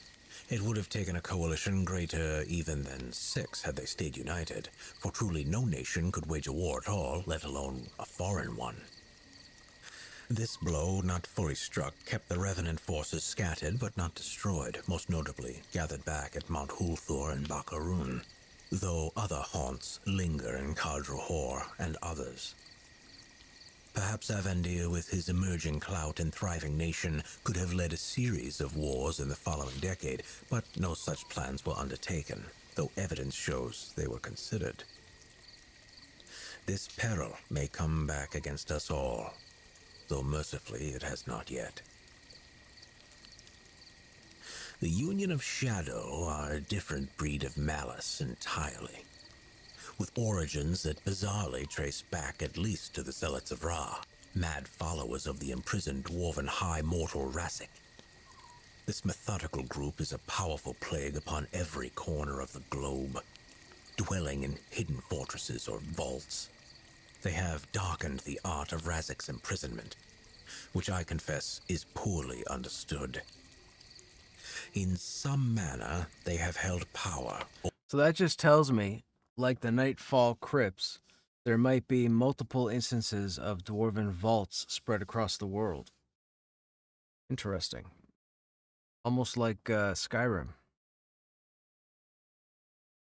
Joppa and Brad both talked about so much lore and world that has not been revealed publicly, other than there's mountains of world to draw from for the future. Well, I mean, we just learned about no less than 3 new continents.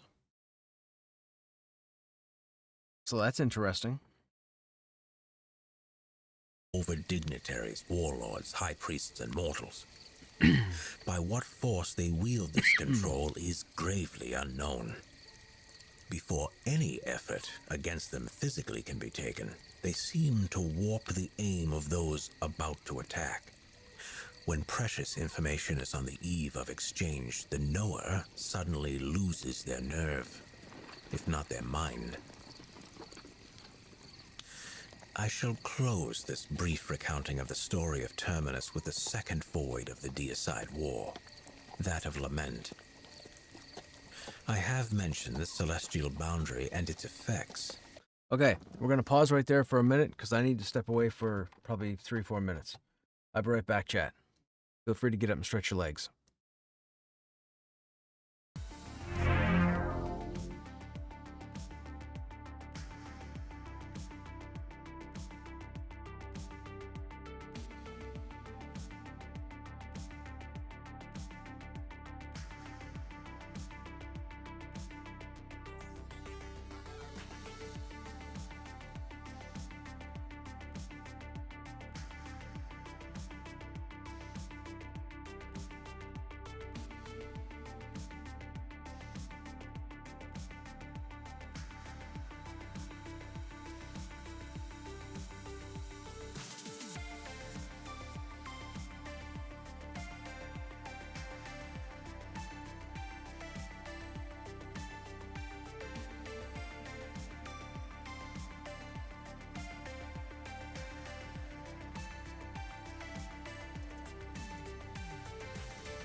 Okay, chat, we are back.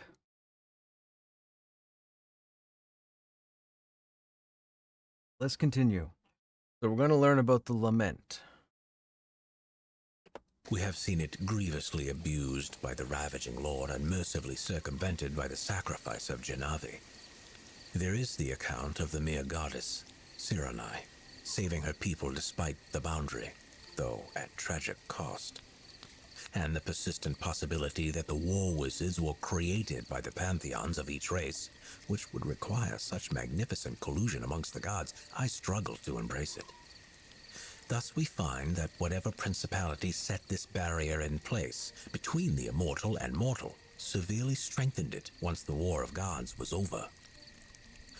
For where there could be felt a whisper of their divine presence before, the races of Terminus find now it is oft merely a breeze. A vision is often just a dream. A premonition, most times just paranoia. Is that to say there is no spiritual realm among us? Certainly not. But we are creatures of worship, who are being denied it like a child denied its parents. What will be the outcome of this age of frailty, none can say with true, tested foresight. Will Terminus stay the splintered remains of other worlds as Samina described? Or shall it heal and grow into one vast expanse, as he surely must have hoped? I have read countless predictions, a deplorable enjoyment of mine.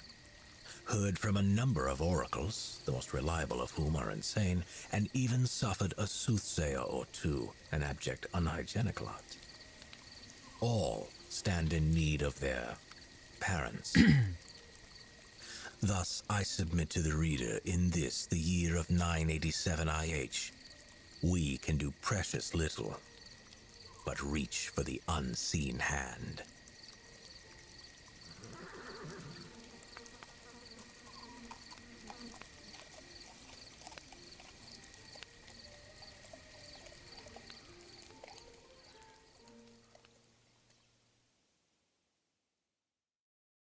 Your best defense against erosion And and cavities add. is strong enamel. Nothing beats it. Pro Enamel Active Shield actively strengthens the enamel to defend against erosion and cavities. I think that this product is a game changer for my patients. It really works.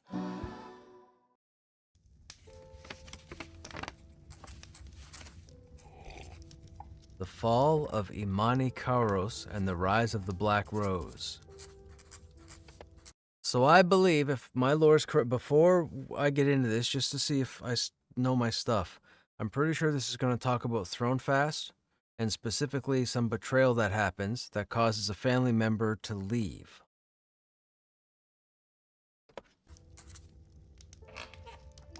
Here on Terminus, the currents of fate are swift and change without warning.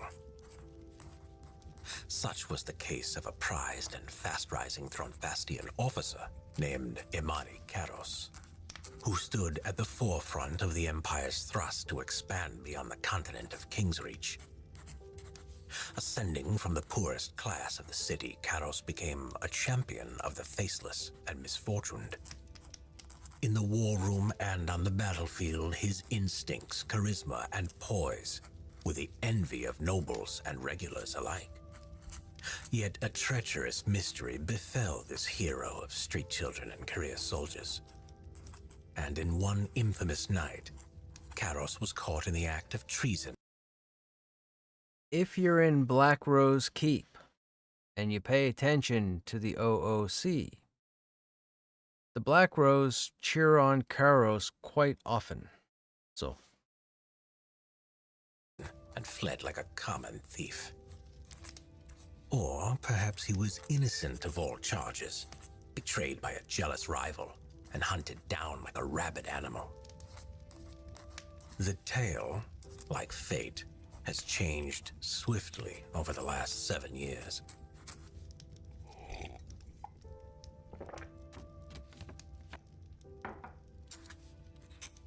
What is clear is that the fallen, favored son of Thronefast escaped that night and rebelled against his parent city before the first light of dawn.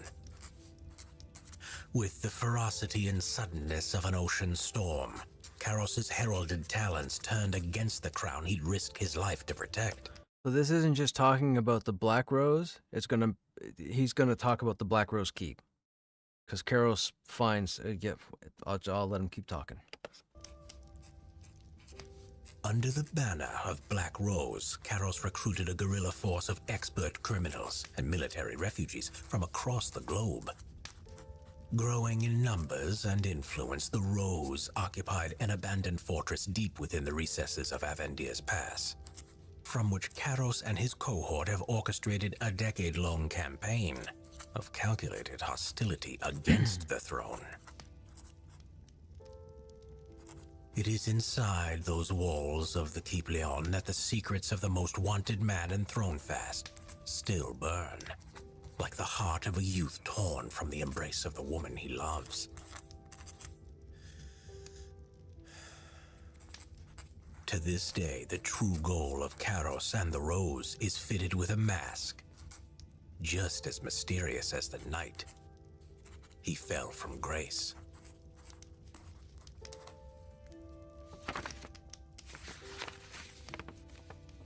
That's not Karos with the mask on the load screens, is it? Is that who that could be? Is that Karos? I don't know. Want your cat to spend more time with you? It's the only NPC I know that wears a mask Frisky's Lil Lip. of note. And that's the only character on the load screens that wears a mask. Welcome, traveler, and Hey, Amari. Is the game still early access? Yes, it's still in development. It is moving along, though. I don't know when the last time was you followed up on the game, but the game is moving along. It's pretty good. It's pretty good right now.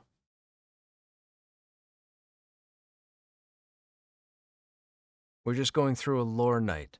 I decided to bring up some lore so my stream could learn a bit about the background of the world. We're about, what, 9 videos in, chat, I think? You played the game 6 months ago? Oh, gotcha. Was that the last time you played? Was 6 months ago too? Like, meaning like you didn't really play very long? Gotcha. Okay.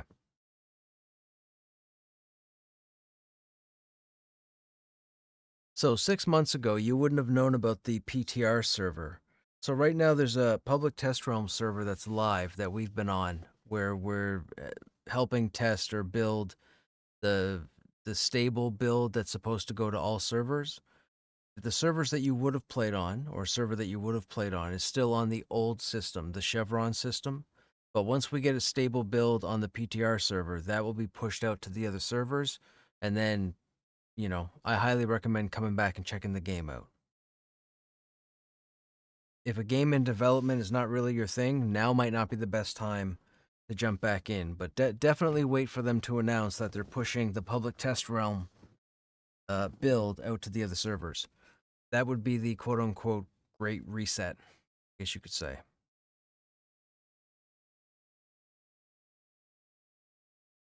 Oh, they've never said when the game would be released in a 1.0. They've talked about updates. They have significant updates they work on, and there are large updates that they hope to push out every few months. But the game probably won't release. Honestly, as far as I know, you probably won't get a launched Pantheon till 2028. They still have quite a bit of work to do. But they have the means to do it, which is fantastic. But you're probably looking at 2028.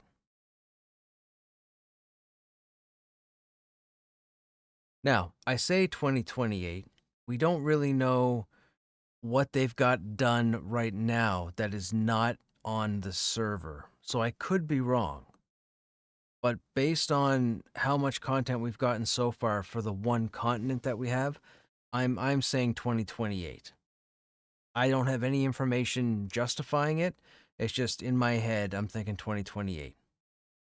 That's when we have the 3 continents and 30 zones and half a dozen raids and a bunch of dungeons and a whole lot of quests.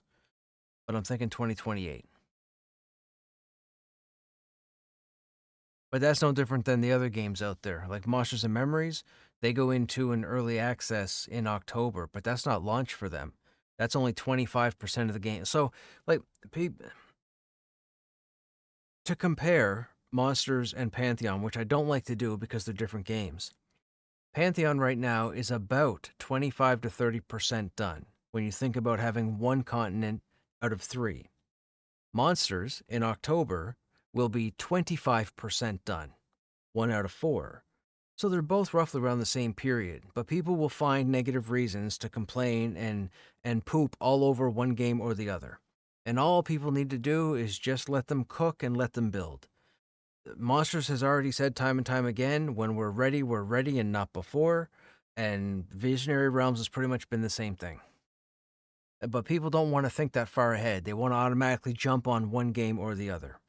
They're both roughly at the same point in their development. They're roughly both the same size. People just need to wait until these games come out. Then you've got games like Scars of Honor, which is only in its infant stage. Then you have Adventures of Adrenaline, which hasn't had a playtest in a while.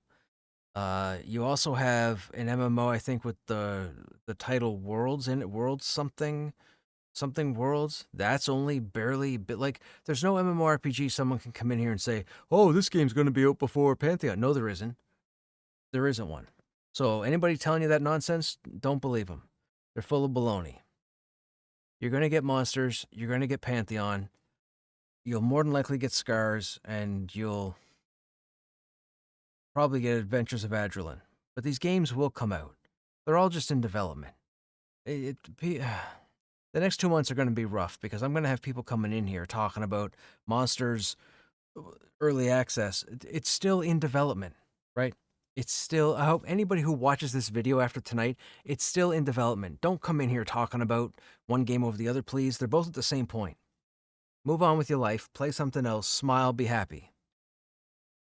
Anyhow, we're off topic. Let's get back to the lore. Yes, Raven, I agree. People are impatient. Yes, I agree. Okay, we're going to jump back in here now. Friend, today we will learn of an area on Terminus known as Black Rose Keep. Wild's End. Oh, Wild's End. Wait a minute. We got like no information from Black Rose. Oh, okay, whatever. Okay. All right. Here we go. Wild's End. We're going to Hippie Town. The halflings make their home in Sorhyrith. Ah, see? It's That's what we'll say from now on. I was saying Sorhyrith. Sorhyrith to me sounds better. I don't like Sorhyrith, but okay, whatever. A winding, vertical, and peculiar city built amidst the massive tower oaks of Wild's End. Here you will find 3 primary branches of their people. The Iskap, the Madain clan, and the Nothai. All living in relative peace. None of those factions are mentioned in Sorhyrith. Just saying. I've been all through there, and none of those 3 factions are mentioned. Distinct, but not segregated. The hollows and burrows mingle seamlessly with the titanic trees. A testament to the halfling's skill of adaptation. While most travelers are joyfully welcomed here, the instincts of the host race are sharper than the daggers beneath their cloaks. The first area a starting halfling will likely venture to outside the safety of Sorhyrith is the Well Pond. This amazingly deep pool of water is not a halfling construct, but a naturally occurring phenomenon. Oh, is that the body of water between the town and in its depths? Many adventurers will be drawn to examine the revered Hollow Stone in the center of the pond, said to be one of many throughout Wild's End. One cannot gain entry to or leave Wild's. The Hollow Stone. Those are those stones that the halflings are standing around. Yeah, okay, gotcha. All right, that makes sense. One cannot gain entry to or leave Wild's End without passing through an area known as the Grove Grass. A formidable labyrinth of paths enclosed by dense bamboo-like foliage. It's a dangerous trial to pass through the brush, as many adventurers have discovered to their harm. Though the riddle of roads is daunting, there is rumored to be hidden insight into traversing the Grove Grass available to the most perceptive travelers. It's called following the streetlights. And next we discover the Mad Moor. The Mad Moor, which still needs work. The Mad Moor has a bunch of mobs with no loot on it, and it's like level 40 content, or 35 to 40 content. It needs work. Mad Moor needs work, just saying. The Mad Moor is a sprawling region of Wild's End that is home to a wide array of treacherous creatures. Unwary adventurers can quickly find themselves overwhelmed amidst the diverse atmospheres of this grueling environment. Beware the feralings, debased halflings who have lost their essence, consumed by their hunger for the hunt. Here you will also find the Muavaki and their king, a deadly reptilian race embattled against the feralings. As you venture further within the overgrowth, fear the colossal boas of the moor, which relentlessly grow in size and hunger. And always beware the creeping cess. Those are the blobs, I think. The gate was the reason the halfling picked Wild's End to settle in when first arriving on Terminus. It was the elves who told them to avoid the area as it was overrun by wraiths. The gate? But it was in light of this very knowledge that the halflings couldn't be kept away, for they glory in destroying the legacy of the one who cursed them so long ago. This isn't in-game, right? This isn't a location in Wild's End at the moment? There's no wraiths in Wild's End at the moment. What is the gate? Anybody know?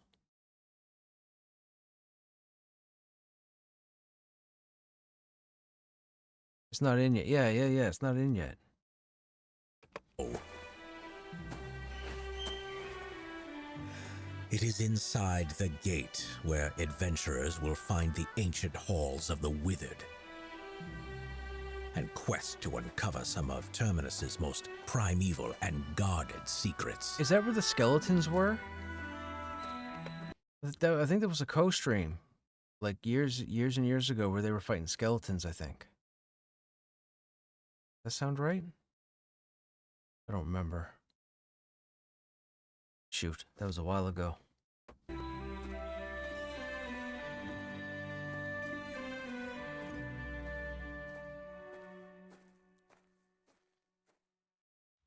They just showed the area? Gotcha. True power speaks not a word, yet its presence is definite. Ah, he said presence.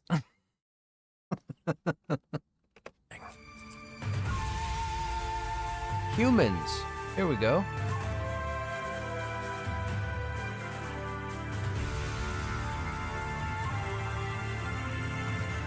By the way, once all the racial visions come into the game, humans aren't going to be able to see past their fingers. Just saying. So good luck.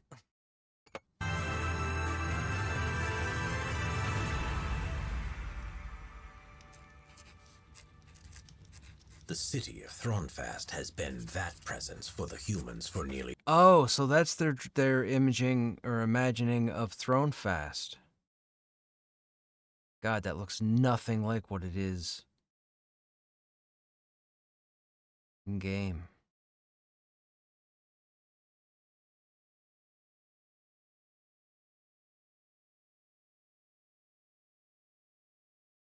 This area, this floor here, this kind of reminds me of a level in Destiny 2 on, is it Mars?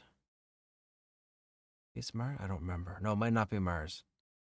This flooring looks like the same kind of design. Where you fight, the Rift dude. What are they called? I forget what they're called. Okay, anyways, whatever. Off tangent. 500 years. And to know their heights of power is to behold the capital, a breathtaking jewel in the light of dawn. The breath of their influence is glimpsed in the majestic navy, unrivaled on the open waters. Students and masters of nearly every art and discipline, humans' middle-rung size and strength is perhaps a lone mediocrity, their oft flamboyant pride not withering before kings, ghouls, or dragons. Of all the multitudes scattered across Terminus, no other group has been so defined, aided, and threatened by their leaders as the humans. When first arriving on the continent that became Kingsreach, the frail colony was helpless under a winter so stark it was called cursed. Only by heavy reliance upon the nearby elves of Fairthale did they outlast the tempest. Yet in the thaws of the spring, the human king Amansor rallied his people to found a city all their own, Havensong. Settled in a forest at the base of the Rhone Mountains, the town was a jewel of dedicated effort, born from a people unified by their harrows and trials. That very year, Amansol and his queen welcomed their firstborn son, Avendir, as heir. And the fate of the race was aimed to soar.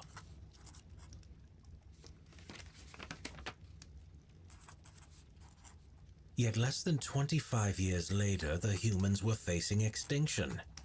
7 years into the Deicide War, the ravaging lord of the Revenant permitted one of the humans' former gods, Osari, rain down upon Havensong every nightmare of war his armies possessed.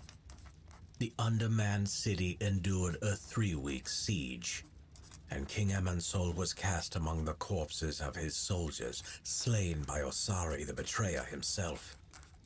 The High Mortal's fury culminated in having every sundered shred of the ruined city carried to the cliffs of Rulun and thrown into the churning seas below. The young heir Avendir spent his first night as king shepherding survivors back to the Silent Sanctum. So I was right. We were talking earlier about the rubble from Havensong and how I had said that probably when you're coming from the other continents, you'd have to pass through it. They just said they dropped it specifically in Rulun. That's what the port city is. So that is what's going to happen. You're going to come from Rainfall or Whitethaw, and when you come over to Thronefast, or King's Reach, you're going to pass by or through the arches. In the belly of the Roans, not stopping for the dawn or to grieve.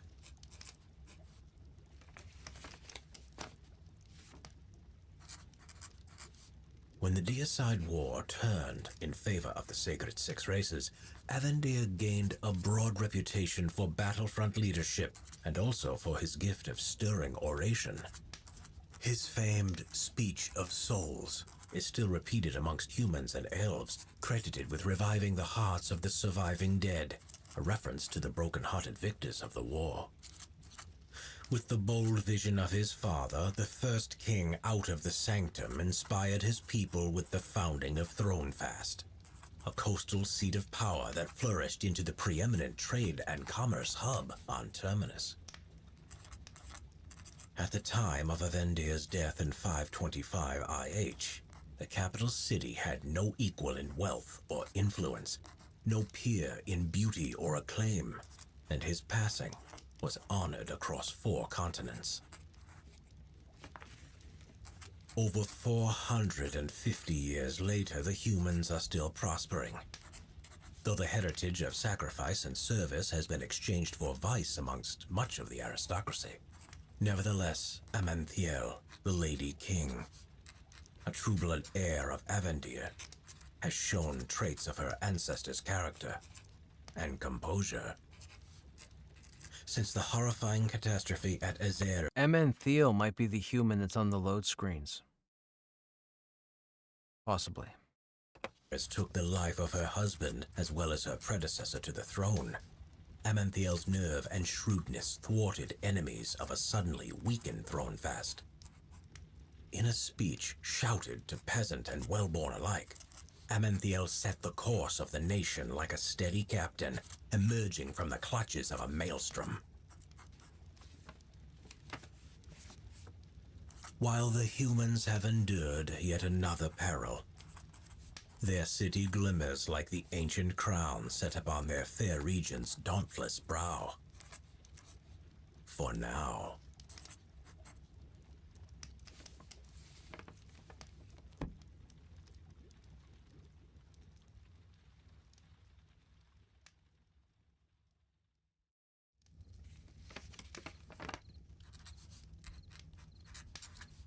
For the good of his people, the dwarven King Kazas sacrificed his immortality to rule among them in the wintry fortress of Kadasa. This selflessness is a crown virtue of the dwarven race, and to have one as a friend is worth more than several lifetimes of fortune.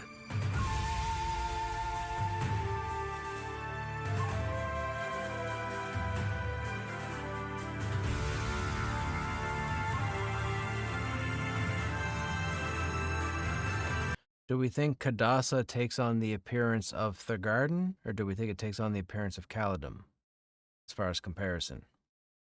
What are we thinking?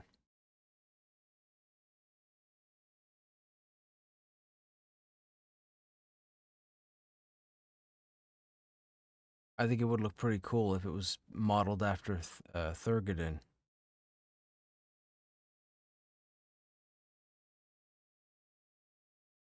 Although, I guess Kaladin would work.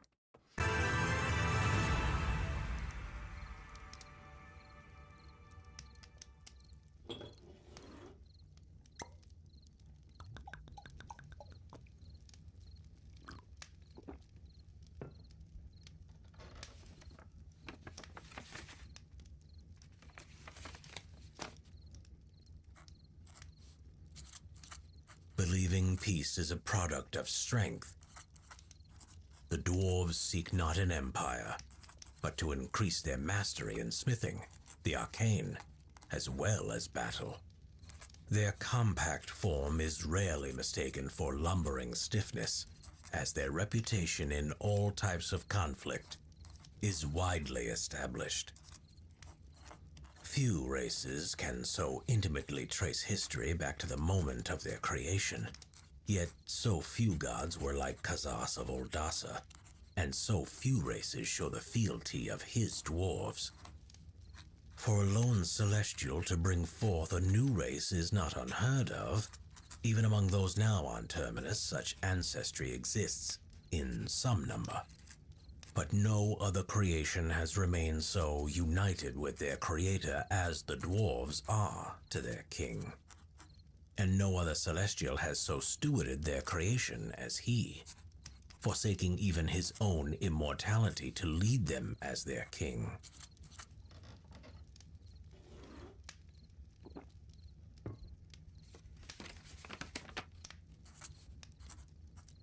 In the very beginning, it was Kazas who brought together what the dwarves call the balanced pair.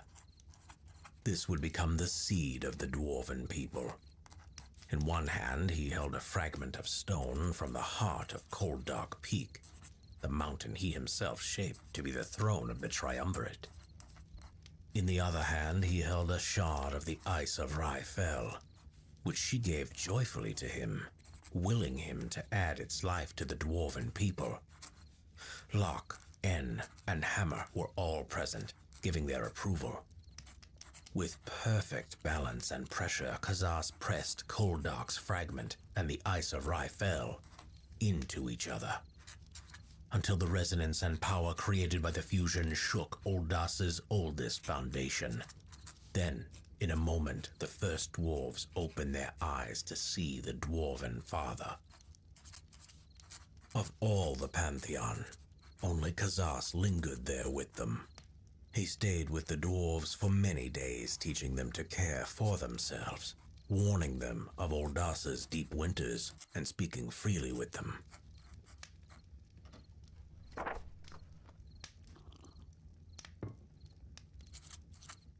But there existed an old great rift in the Triumvirate of Three, the ruling pantheon of the dwarves. Rassic, called the Rageful, longed to vie against Kazas, though order was ever preserved under the care of Locke, En, and Hammer. These three were endowed with neutrality and upheld the Edict of Balance, which forbid any contest within the pantheon, neither good destroying evil, or evil destroying good. Under this decree, Kazas forged the dwarves and blessed them with much of his own character, fashioning their frames with deep strength, and their minds with keen perception. Thus, throughout Oldassa, the dwarves flourished, and there were no rivals alongside them.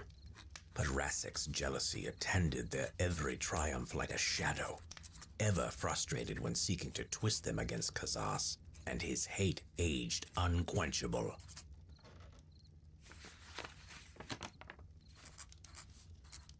Of the many new inhabitants on Terminus, it is believed the dwarves were the first to arrive during the Age of Isolation. They quickly established a foothold in the southern tundra, naming the area Kadasa, meaning Kazas's Reach, after their king. In the same manner he had originally formed the dwarves, Kazas taught them how to perfectly fuse ice and stone, creating a peerless material in strength and beauty, known as Cold Dark Steel. Okay. Unbreakable, yet able to be cut thin enough to wear as fabric. With it, they built their magnificent Oldasan citadel in the heart of Kadasa. From that beacon, their legacy as champions, mystics, artisans, storytellers, and unfailing companions has flourished, unabated by the storms of change that roll across the planet.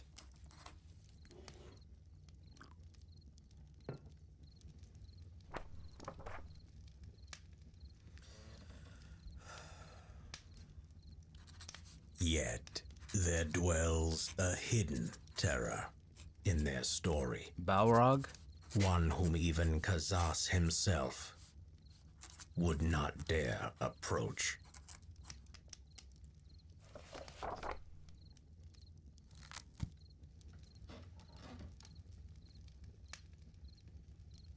So, okay, so the next video is about this individual?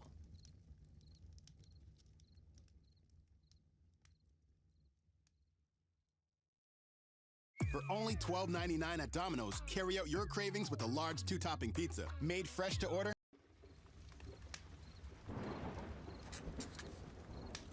With their hulking presence and a culture that Ogres. values the brutal skills of battle above refinements or leisure, the ogres of Broken Maw are perilously dismissed as primitive by the uninformed. Master race, by the way.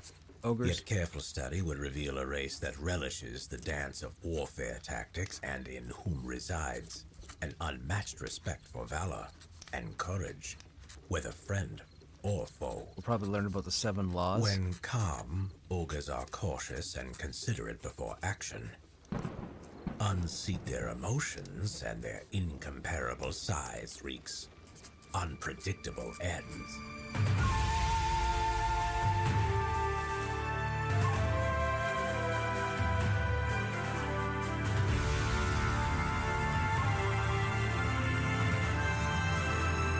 I should say the 7 tomes of war.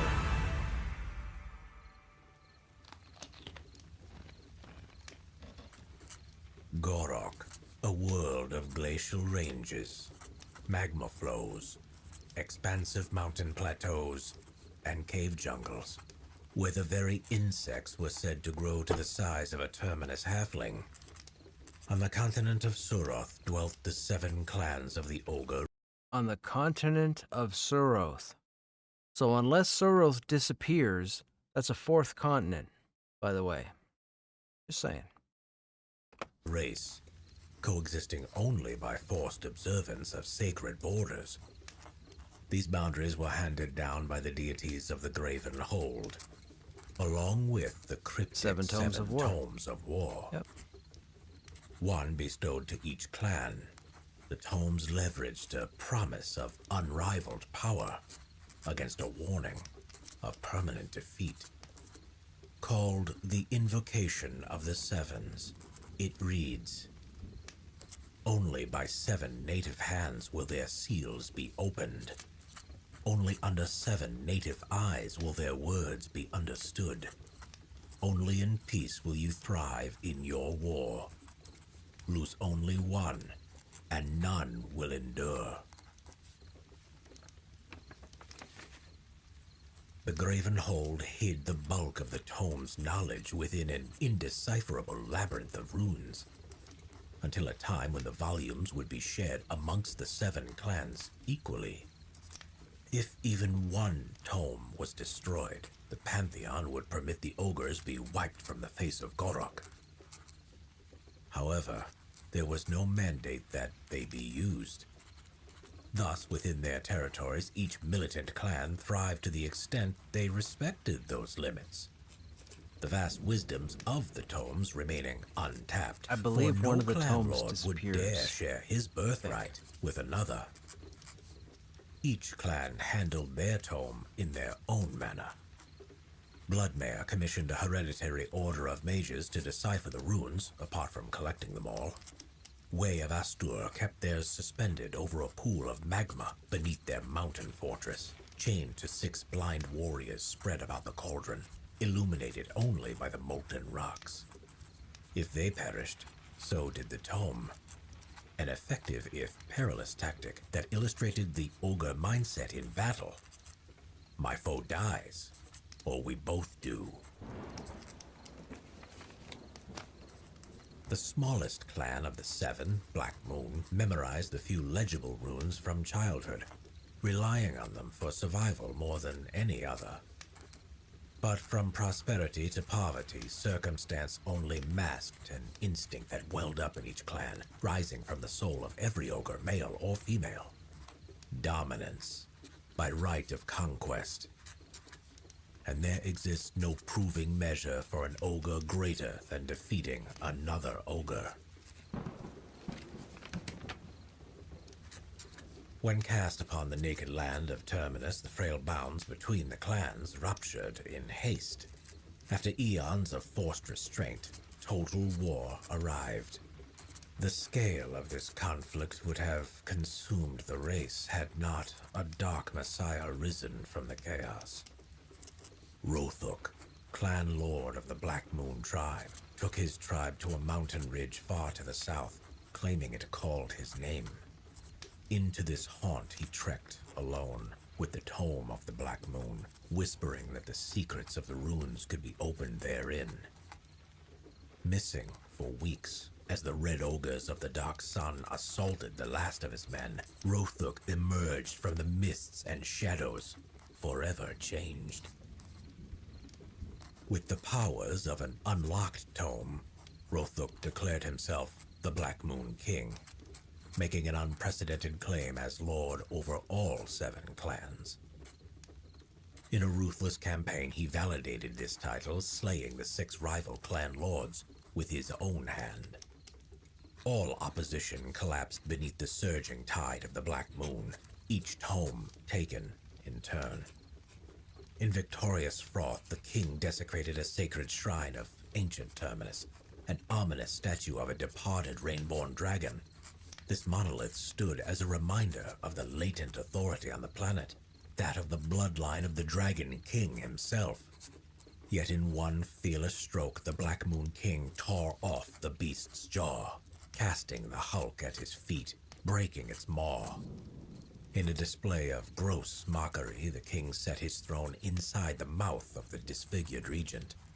From that seat, he unleashed the unified ogre host upon their continent of rainfall, though his ravenous eye cast out across the whole of the world. Yet this era of conquest was not to endure. The king was increasingly afflicted by the very powers he used to terrorize his foes. With muttering throat and eyes that never closed to sleep, observers believe the dark curse of the breached tomes wreaked a greater claim upon the king with each victory. When the ceaseless whispers wreaked too great a madness upon him, the undefeated king abdicated his throne and vanished. Leaderless, the ogres were unable to hold on to their blood-soaked gains. Against defeats, rivalry, and betrayal, their fabled instincts seemed to have fled with their king and his books. When the revenant forces fell upon Broken Moor, the reeling nation sought shelter in the Ashen Sanctum, themselves devastated like any common race. In this current, frail age, the ogres are pitched in battle again. Their bitter rivalry with the Hounds of Woshay smolders afresh, requiring warriors born of the race's native ferocity, leaders who can unify the fractured host. Yet beneath those aims burns the reclamation of the tomes of war, a birthright stolen by their own native hand.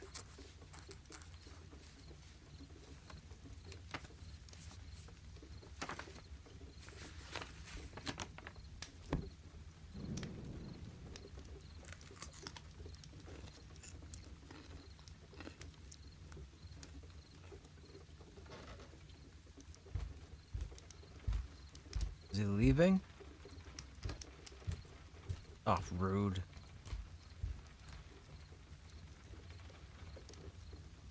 All right, chat. This was part 1. Oh, we gotta be done now because your boy's gotta get to bed. I've been up all day. Oh, this has been pretty good. I'm glad I started this. I can't wait to continue. We'll probably continue, I would think, next Friday. Next Friday, we'll have stream 2 of the lore. I'm not going to... we won't do it tomorrow or Sunday because we'll probably be in game. At least tomorrow, anyhow.